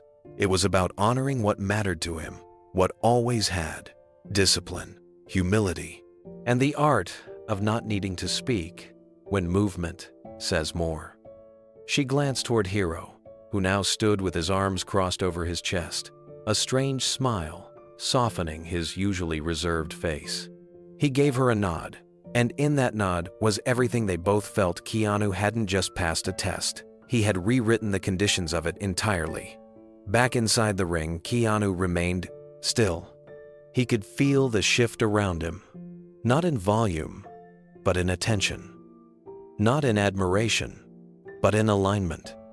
He had felt this before, during quiet moments on set, when the crew watched his movement, not because he was the star, but because something in the timing had felt true. He had felt it during long days of training, when his instructor would say nothing for hours, then give a single approving nod. He had felt it in life, off camera, when grief stripped away everything but breath, and the only way forward was to move with the moment instead of through it. The entire room was moving with him, not because he commanded it, but because he had let go of the need to. One of the youngest Rikishi, barely old enough to compete in official tournaments, leaned against the wall near the corner of the ring. He had been skeptical when Keanu first entered. He had laughed quietly with the others when the master made his pointed remark about actors and gravity, but now his breath caught. He whispered mostly to himself. He never even fought back. Another wrestler beside him replied in a hushed tone. He didn't have to. Up in the seats reserved for guests of honor, two monks exchanged glances. They had seen many ceremonies, many rituals, many challenges play out inside this ring, but none quite like this. One of them murmured, "Stillness is the highest form of discipline." The other added, "And today it spoke louder than strength." At the rear of the dojo, a group of young trainees boys who swept the mats and ran errands for the older wrestlers stood huddled near the shoe racks. One of them turned to his friend and whispered, "Do you think he trained like this?" His friend shook his head. "No, I think he lives like this." And that was what made it real. Keanu had not moved much, but in those few steps, those pivots, those bows, he had carried more meaning than any choreographed sequence or dramatic display could hold. He didn't try to wear the identity of a fighter. He brought only his respect and years of honest preparation, and the room responded. One of the elders stood, not quickly, not dramatically, but with quiet intention. He turned toward the center of the ring and bowed deeply. No words, just reverence. A second elder followed, then another. The bow passed like a wave across the room. Within moments, dozens of spectators were lowering their heads, not to the master, and not just to the guest, but to what had happened between them. An unspoken exchange of tradition, carried not through combat, but through restraint. Takeda stood facing Keanu, unmoving, his body still grounded, but the fight had long since left his stance. He had seen something. He had felt something. Something more than surprise. Something closer to understanding. The pride that had filled the room earlier, the kind that defended legacy by keeping others out, had given way to something softer, something stronger. Inclusion, not of nationality, not of bloodline, but of spirit. A spirit that recognized reverence over reputation, discipline over display, meaning over movement. Takeda took one breath, then finally lowered his head just slightly. Not a full bow, but enough to be seen. And in that gesture, the entire room exhaled. The moment wasn't about who won. It wasn't about whether Keanu belonged. It was about what he carried into the ring and what he left behind. Respect was no longer being demanded from the crowd. It was flowing to him, quietly, without instruction. And as the last of the spectators bowed in their own ways, some standing, some seated, some simply with their eyes, Keanu did the only thing he knew to do. He bowed again. Not for the audience, not for the master, for the art and the ring that held them all. Takeda, San's chest heaved as he stood in the center of the ring, sweat glistening on his brow. He was no longer the amused master who'd chuckled at the Hollywood actor daring to share the dohyo. His wide stance tightened, fingers flexing at his sides. The respectful hush that had fallen over the room earlier now turned into something denser. It wasn't just silence, it was weight. The air itself had changed. Everyone saw it. Keanu hadn't mocked sumo. He hadn't tried to outmuscle the master. He had shown restraint, reverence, and something else that unsettled Takeda more than any insult could have understanding. For a brief moment, Takeda hesitated, not because of fear, because of pride. He was the teacher. He was the bearer of tradition. But now, thousands of years of discipline whispered through the calm breath of a man not born to this country. and the whisper was louder than Takeda's booming entrance had been. He grunted, low and bitter, not at Keanu, but at himself. His body lowered, knees bent, and the ceremonial salt still sparkled at the edges of the ring. With a sudden roar that pierced the tension, he charged forward. This time, there was no showmanship, no testing the water. It was an all-out push. Takeda's arms extended like battering rams, aimed for Keanu's torso. His thick legs drove the earth beneath him. Sand erupted beneath each stomp. The crowd instinctively tensed, as if the walls themselves might shake. But Keanu didn't flinch. He didn't rise to meet the shove. He didn't brace like a man trying to stop a truck. Instead, he moved with eerie precision. He shifted his left foot a hair's breadth backward.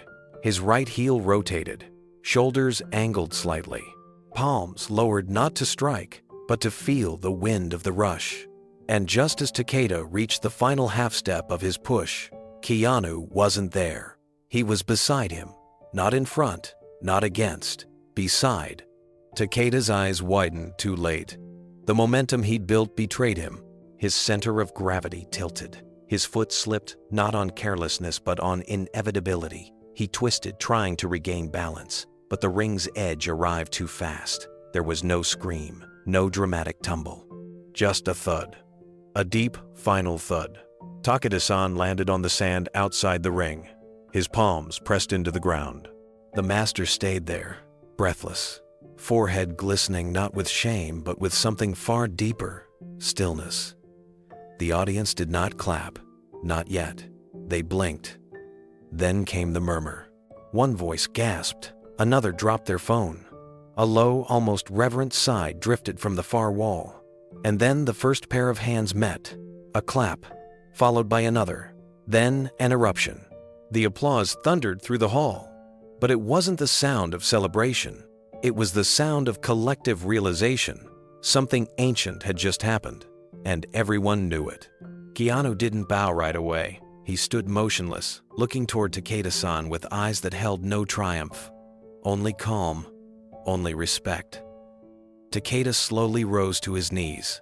His chest lifted and fell as he stared at the boundary he had just crossed both literally and spiritually. The sand clung to his palms as he brushed them together and steadied himself. A man of his rank was not meant to fall. Not here, not like this. But something unexplainable had happened. He hadn't been defeated. He had been reminded. Keanu stepped forward, not with arrogance, but with honor. His foot landed softly at the edge of the ring, and then he stopped, as if refusing to enter the victor's circle. Hands pressed to his thighs, eyes to the earth. The audience quieted instantly. The applause faded mid-air, as if it recognized the deeper moment unfolding. Takeda remained still, shoulders frozen, until his eyes lifted to meet Keanu's. For a long moment, nothing moved between them. Then, Takeda, the elder of the arena, nodded and bowed back. It wasn't just etiquette. It was surrender not of pride, but of resistance. He stood slowly and stepped back into the ring. The two men faced each other again. No referees moved. No announcements were made. But the entire arena understood what was happening. This wasn't a competition anymore. It was communion. Takeda raised both hands, not in defense, not in threat, but in mutual recognition. He took one step forward and placed a hand on Keanu's shoulder. "You honored the spirit of sumo," he said softly, but his words carried across the entire space. Keanu nodded, his voice low. "I didn't come to defeat anyone, only to learn." From the back of the crowd, an older sensei spoke up, voice trembling with emotion. "Then you have learned more than most ever will." At that, the applause returned, but softer this time, more like rain than thunder. Whispers filled the room again, but they were reverent, thoughtful. He didn't overpower him. He moved like water. He's not just acting, he's living it. One young boy sitting cross-legged near the back whispered to his grandfather, "Will he become a sumo one day?" The old man shook his head slowly. "He already is, in spirit." Nearby, a journalist furiously typed notes into a glowing tablet, her earlier skepticism completely erased. Her article headline was already forming in her mind. Keanu Reeves doesn't fight the master, he awakens him. Takeda turned to the crowd and raised both arms. Not in shame, in celebration. This man, he called out, gesturing toward Keanu, understood the art before he stepped into the ring. There was no translator needed. The respect transcended language. Keanu bowed again, his hands firm and centered. From that moment forward, it didn't matter what had brought them here. A promotional trip, a documentary crew, a misunderstanding turned into a match. What mattered was what they left behind. And for Takeda-san, a man revered for decades, in the sacred circle, the lesson had come from where he least expected it. Not a rival, not a disciple, a stranger with quiet strength, a man who never tried to win. Keanu didn't hesitate. The moment Takeda hit the sand, he dropped into the deepest bow of the entire day. Not out of celebration, not for performance, but for reverence. His spine bent until his forehead nearly touched the ground. His hands pressed against his thighs with unwavering grace. And he held it longer than protocol required. Held it until the crowd went silent again. Held it until Takeda-san slowly rolled to his side and blinked up toward the bright sky, the hush of the arena washing over him like an ocean wave. Then, Keanu stood and stepped forward. He didn't rush. His steps were deliberate. He approached the master not like a victor, but like a son approaching his teacher. When he reached him, Keanu didn't raise his hands in triumph. He lowered them slowly and offered one, palm up, extended with humility. Takeda didn't take it at first. He looked at the hand, then into the actor's eyes. What he saw there wasn't pity. It wasn't gloating. It was stillness, respect. "I am not your enemy," Keanu said softly, voice low enough to be intimate but clear enough to carry across the stunned circle. "I'm a student, always." The words didn't come from a script. They came from somewhere deeper. Takeda's fingers twitched. He pushed against the ground with one hand and slowly accepted Keanu's. Their hands locked. Rough calluses met calm steadiness. Keanu helped him to his feet, not yanking, not pulling, simply supporting, shoulder to shoulder. The crowd remained quiet. A few camera shutters clicked, but even the photographers seemed unsure if they were witnessing a performance or something sacred. When Takeda stood upright, he didn't let go of Keanu's hand right away.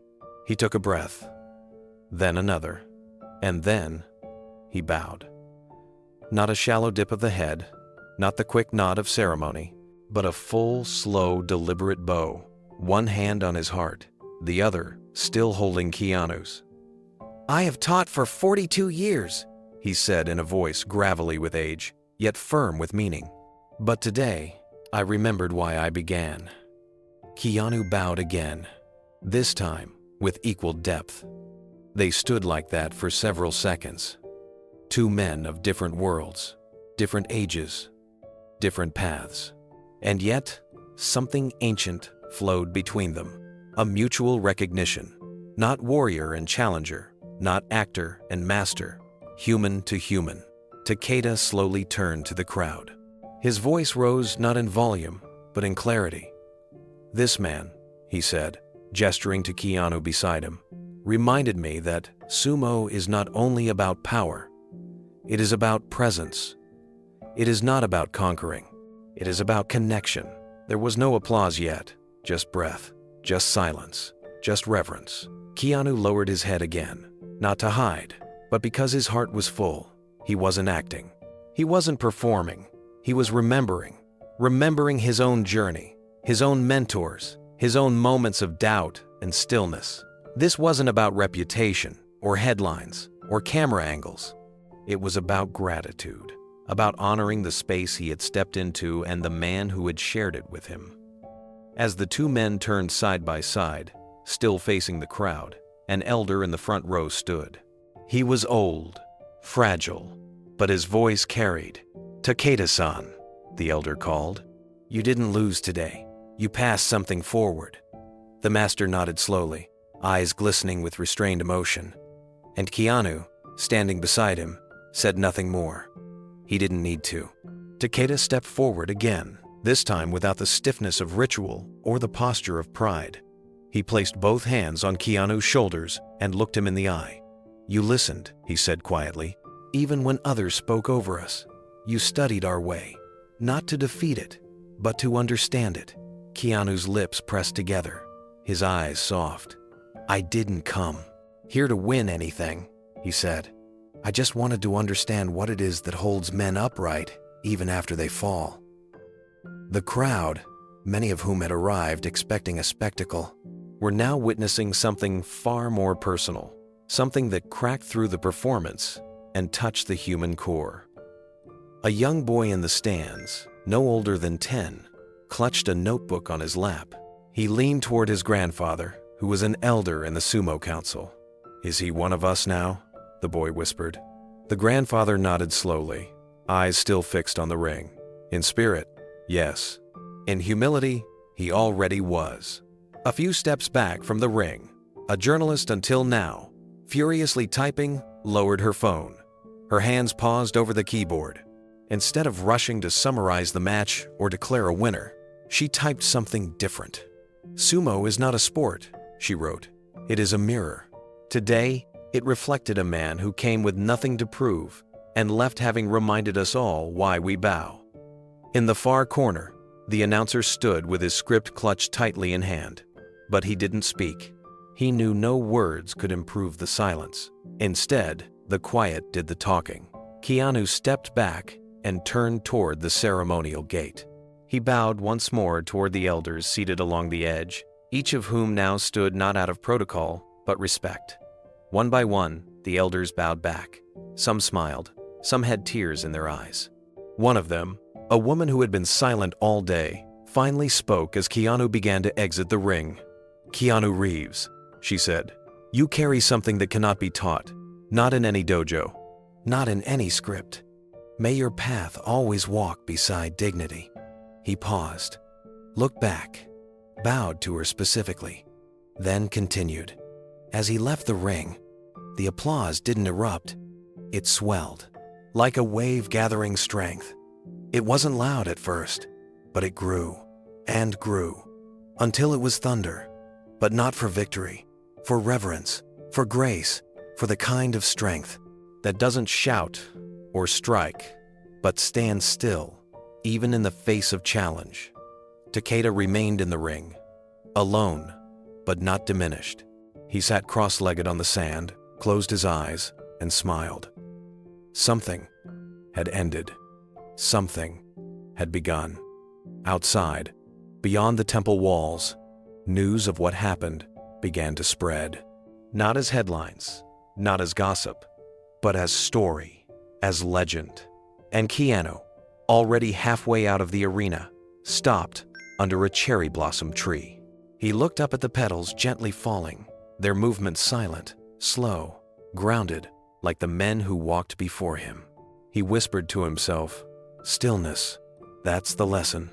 Then he placed both hands together, bowed once to the tree, and walked away not victorious, but transformed. Takeda remained seated in the center of the ring long after Keanu had disappeared beyond the temple gates. The hush that fell over the arena had not yet lifted.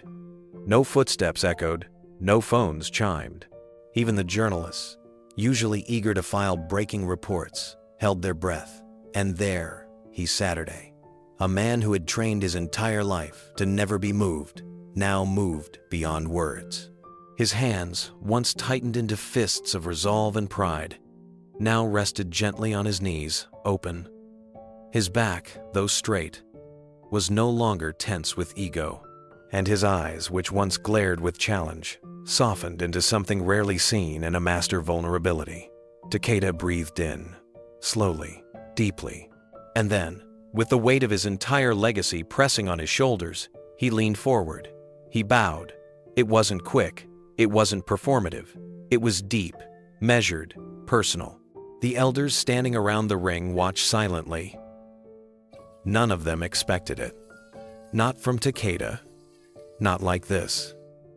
The bow meant more than surrender. It was acceptance and renewal. Takeda rose, not hurriedly, but with reverence. He turned to face the elders, his voice hoarse but calm. "In our tradition," he said, "we speak of winning as an inward journey. But I forgot that truth. I turned it into ceremony, into control. And today, that illusion was shattered by a man who never wanted to win." He paused.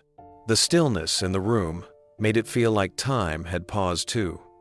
"He did not come to conquer," Takeda continued. "He came to listen. And in that, he reminded me what it means to truly stand in the ring." A murmur stirred in the seats. Not dissent, but awakening.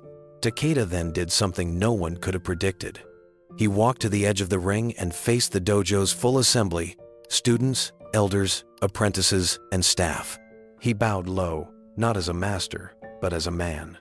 "I ask for your forgiveness," he said, "for teaching you to fear defeat more than dishonor, for chasing victory, not meaning, for forgetting that to teach well, one must never stop learning." In the far corner, a student who had only recently joined the dojo blinked away tears. He had arrived weeks ago, frightened by the stern culture, thinking he would never belong. But now, watching the highest-ranking master humble himself publicly, he suddenly felt seen. Another elder, seated in the second row, leaned forward and pressed his hands together. "We do not need a flawless master," he said gently. "We need a human one." The rest of the council began to nod. Even the youngest members of the assembly, those still learning the basics of stance and grip, instinctively stood. One by one, they bowed not just in respect for Takeda, but in recognition of the lesson he had just taught. Not with words, not with posture, but with the courage to reflect. And Takeda, standing amid their reverence, didn't smile proudly. He smiled quietly. He had not fallen from grace. He had stepped into it. Later that evening, after the crowd had gone and the temple lanterns cast long golden shadows across the courtyard, Takeda remained alone in the training hall. The wooden floor beneath him creaked softly as he walked barefoot, the echoes faint but grounding. He moved slowly, not in pain, but in contemplation. For decades, these walls had echoed with his commands, his critiques, his presence. But tonight, they whispered something else, something gentler. A question, perhaps. What had he truly passed on? He sat near the old scroll that hung in the center of the dojo, the one his father once touched with reverence before every lesson. Inscribed in elegant ink were the words, "True strength lies in stillness." Takeda had walked past it 1,000 times. He had spoken of it to students, but he had not lived it, not until now. The door slid open quietly behind him. A figure entered, silent and respectful. It was Hiro, one of his longest-serving students, now a teacher himself. He did not speak. Immediately, choosing instead to kneel beside Takeda in quiet solidarity. After a long moment, Hiro spoke. "You've always taught us that the ring reveals the truth of a man." Takeda nodded slowly. "And today," Hiro said, "the ring revealed yours." Takeda turned to him, surprised. "My truth?" Hiro smiled faintly. "That even the most powerful master can let go, and in doing so, become even stronger." Takeda exhaled, the weight in his chest lifting slightly. "He did not humiliate me. He honored me in a way I wasn't ready to receive." Hiro nodded. "That's why it reached us so deeply. Not because he won, but because he refused to treat it like a battle." The two men sat in silence, the warmth of the moment requiring no more words. Across the courtyard, soft laughter rang out from younger students cleaning up after the ceremony. Their movements were lighter than usual. Their chatter, once anxious and muted under Takeda's stern reputation, was now vibrant, free. Change had begun, not with fanfare, but with humility. The following morning, the dojo gates opened early. Dozens of students arrived before sunrise, not because they were told to, but because they wanted to be part of what came next. Takeda stood at the entrance, dressed not in ceremonial robes, but in the same simple practice gi as the rest. He greeted each student with a bow, not from above, but as an equal. When all had gathered, He stepped into the center of the ring, the same place where his pride had cracked and his purpose had been rediscovered. He raised his voice, steady and clear. "Today, we begin again." And the dojo, as one, bowed to him, not to the man he had been, but to the master he had become. Through defeat, he had offered them something far more valuable than strength. He had given them grace, and for the first time in many years, Takeda felt peace. Not the peace of silence, but the peace of growth. The kind that only begins when ego ends. And so, the master stood still, while everything within him moved forward. The world reacted faster than Keanu ever could have imagined. By the next morning, every major news outlet across the globe had picked up the story. It started with a single headline from a small Tokyo arts and culture magazine: "Keanu wins without fighting." That headline rippled like wind across water. Within hours, it was translated into a dozen languages, printed in bold on websites and newspapers from Los Angeles to London, from Seoul to Sao Paulo. CNN ran a segment titled "The Hollywood Actor Who Embarrassed a Sumo Master with Grace." BBC followed with "Modern Samurai, Keanu's Quiet Victory." Even TMZ, usually brash and sensational, posted only a quiet, still shot of Keanu helping Master Takeda to his feet, captioned simply, "Respect, in motion." The footage of the match had been captured from hundreds of angles. Cell phones, DSLR cameras, even a few hidden streaming devices from journalists who had slipped in despite the temple's no press policy. And though grainy, the videos went viral within minutes. Clips filled social media platforms, stitched together with slow music, subtitles, and hashtags like #Keanu Zen, #Sumo Spirit, and #Victory Without Violence. One video in particular caught fire.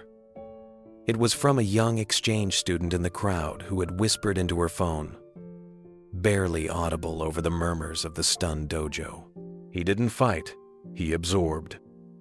That line resonated. It was turned into quotes, memes, artwork, and even printed on t-shirts. A street artist in Osaka painted a mural of Keanu bowing to Takeda, the words "he absorbed" written in both English and kanji above it. But the man at the center of the storm did not speak.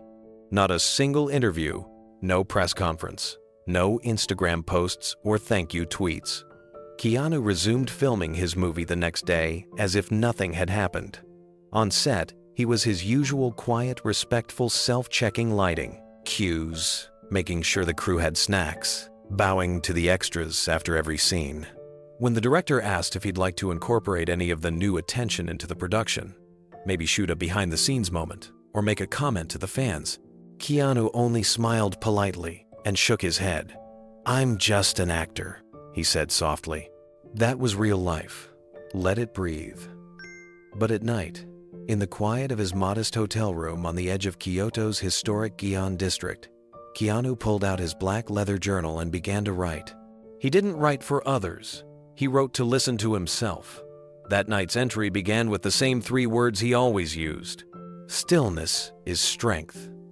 Then, in simple pen strokes, he continued, "To resist reacting is the real victory. Not because I won, but because I let go. Takeda showed me more than he knows. In his resistance, I saw myself years ago.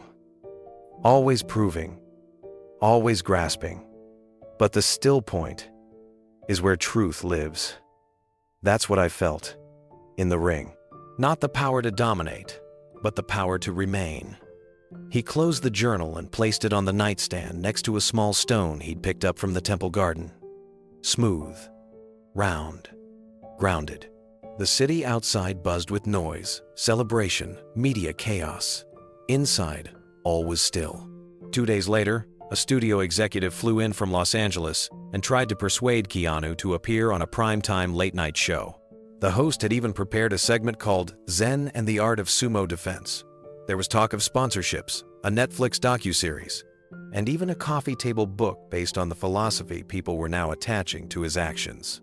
Keanu declined them all. "I didn't do anything special," he said quietly.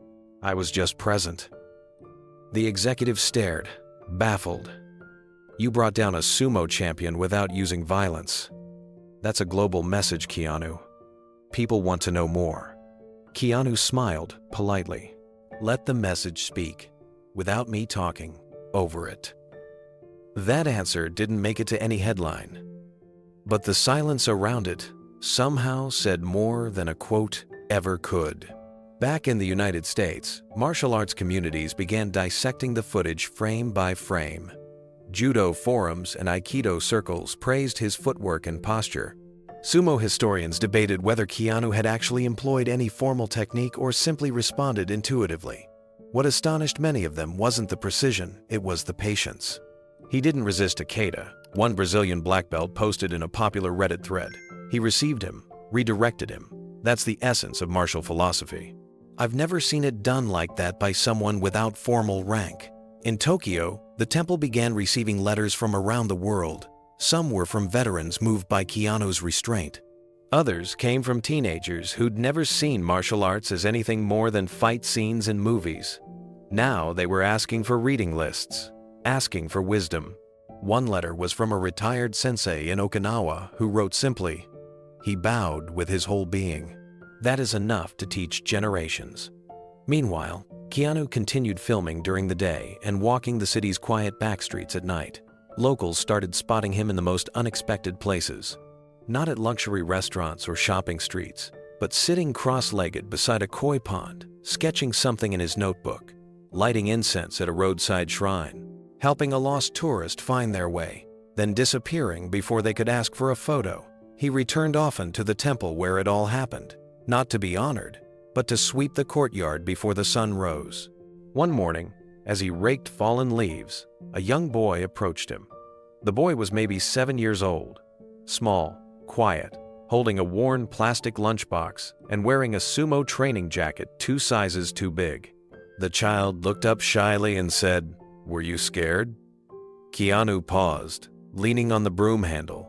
"Yes," he answered. "A little." "Did you win?" Keanu smiled. "That's not really why I was there." The boy tilted his head. "Then, why?" Keanu crouched down, met the boy's eyes, and tapped his chest gently. "To remember this." The boy nodded, like he understood, even if he didn't fully yet. Then he bowed and ran back toward the dojo. Keanu stood and finished sweeping, the wind rustling the last of the leaves. That evening, his journal contained only a single sentence. "The ring is not always a place." He placed the journal beside the same stone. The world outside still clamored for more. But within those walls, and within Keanu himself, the noise had finally quieted. A week passed. The buzz of headlines began to fade. But within the quiet circles of Japan's martial arts world, something deeper was unfolding. At the Tokyo Sumo Association headquarters, an invitation was sent not through press release, not with cameras, but by hand. A traditional calligraphy scroll, brushed in rich black ink on white washi paper, arrived at Keanu's modest hotel room, tucked within a plain envelope. The invitation requested his presence at a private gathering to honor the harmony between spirit and movement. Keanu arrived just before sunset, wearing a simple dark suit and no tie.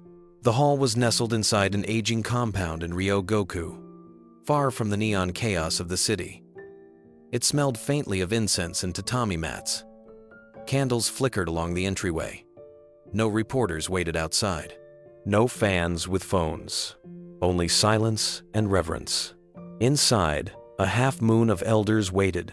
Former yokozuna, current champions, and grandmasters from other martial traditions stood in ceremonial robes, each of them bowing as Keanu entered. At the center stood Takeda. His face had softened. His eyes were not fierce, but warm. He stepped forward and bowed deeply, deeper than ever before. The moment stretched with weight, not in tension, but in shared respect. Then, from behind a curtain, a wooden box was carried in on a crimson cloth. It was old, clearly preserved over generations. Takeda stepped aside as two attendants carefully opened the box and revealed a ceremonial white mawashi lined with silver threads and bordered in navy blue. On the front panel, ancient kanji glimmered in black ink, hand-stitched with deliberate precision. The inscription read, "Strength in stillness." Keanu stood silent, eyes tracing the characters. His breathing slowed. No one moved. Then Takeda spoke in a voice low but resolute. "This belt belonged to the founder of our school. It has not been worn for over a century. It is not awarded for winning. It is offered only when the circle is made whole again." Keanu looked up. "I cannot accept this," he said softly. Then Keanu took one step forward, dropped to one knee, and bowed his head, not in performance, not for tradition, but out of something older than words. He placed both hands on the floor and remained there, motionless. Takeda reached down and placed the belt in his arms. Still kneeling, Keanu cradled it as though it were not cloth and fiber, but something living. He stood slowly and turned to face the semicircle of warriors. "I don't know if I deserve this," he said, "but I will carry it with humility, because this gift is not mine alone." He looked around the room. "It belongs to every student who listens more than they speak, who understands that power without pause is only noise, that stillness is not weakness. It's where we hear truth." For several seconds, no one responded.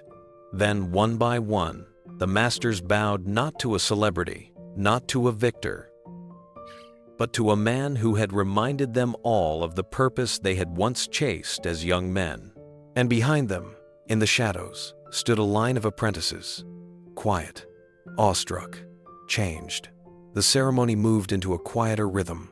No applause, no chanting, only the sound of feet shifting gently on the tatami mats as everyone transitioned to a seated circle for the closing tea. Keanu sat beside Takeda. A silver kettle hissed quietly on a clay brazier as an elder poured matcha with care, not rushing a single gesture. As the tea was passed hand to hand, the men and women of the old guard shared stories not of victories, but of lessons. One told of the time he was defeated in front of 1,000 spectators, and how the silence of shame taught him more than 100 hours of training. Another remembered being a young boy, watching his grandfather train in the snow, never yelling, only breathing through pain with grace. Then, Takeda turned toward Keanu. "Your stillness forced me to see," he said, voice low but steady. "I believed discipline came from domination, but you showed me it can come from restraint." Keanu didn't respond at first. He simply bowed his head again. "I came to learn," he finally said, his voice steady. "And I leave learning even more. I've played many roles in life, but none have shaped me like this moment." One of the older masters spoke up from across the circle. "Sometimes the student becomes a mirror. Sometimes the reflection is what the master fears most, but also what he needs most." The room fell into a long silence. Outside, the wind brushed against the shoji screen windows. Nature seemed to bow as well. Later, when the gathering ended, Takeda walked Keanu out. The sky had darkened into a velvet blue. The air smelled of rain and stone. They stopped at the gates. The lanterns cast a soft golden glow on their faces. Takeda bowed one last time. "Thank you," he said, with none of the stiffness he once carried. Keanu extended his hand. But this time, Takeda embraced him. Not tightly, not out of pride, but with a quiet forgiveness, a recognition. Then he stepped back, eyes glinting under the lantern light. "You reminded me," he whispered, "why I became a warrior." Keanu didn't reply. He simply nodded and turned to walk toward the car, waiting at the curb. He didn't look back. Inside the car, the ceremonial belt lay beside him in its wooden box. He didn't open it. He didn't need to. Later that night, back at his hotel, he removed a small leather-bound journal from his duffel bag. The pages were already half filled with thoughts from the trip, moments no press would ever hear about. He turned to a fresh page. His pen hovered, then moved. "The real gift," he wrote, "was never the belt. It was being reminded that humility is the highest form of strength, and that listening, truly listening, is its own kind of power. He paused. Then beneath it, in smaller script, "I was seen today, and I saw others too. That is enough." He closed the book. No cameras clicked.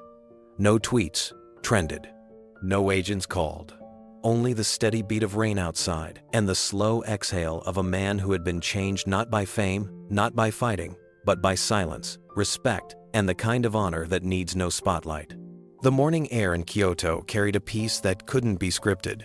Just past dawn, a faint mist lingered in the temple garden, curling softly around the wooden beams and stone paths.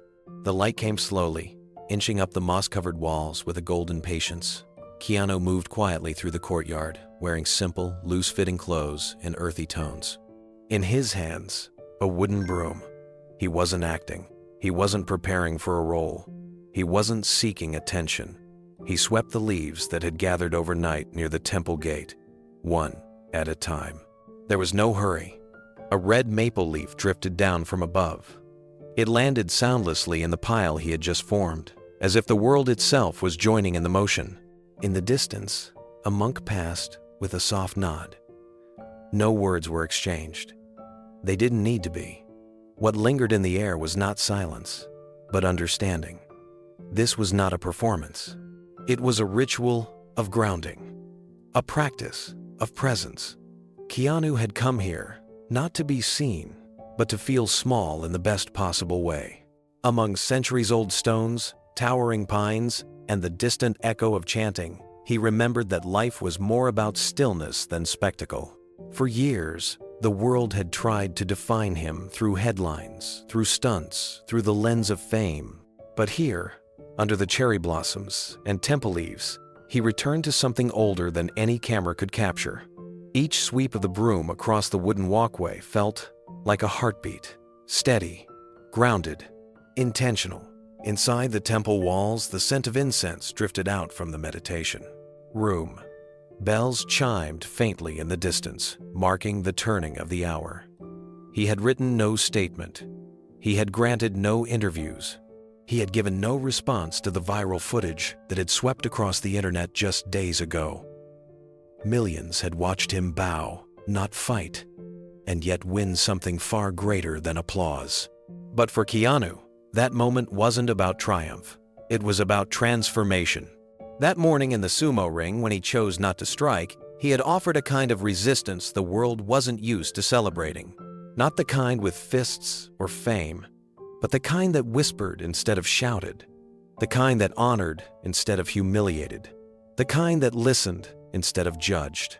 And now, here he was sweeping fallen leaves as if nothing extraordinary had happened.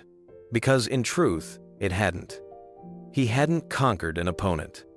He hadn't made a grand speech. He had simply acted from a place deeper than pride. A place of calm, of clarity, of quiet strength. Beneath the oak trees, another gust of wind stirred the garden. Leaves lifted gently into the air, swirling in slow spirals before resting again on the earth. Keanu looked up, eyes following the dance of color and air. He smiled just slightly, because something within him understood. True power didn't come from dominance. It came from alignment, from moving with life instead of against it, from knowing when to act and when to wait, from knowing when to speak and when to stay silent. That was the lesson he had learned.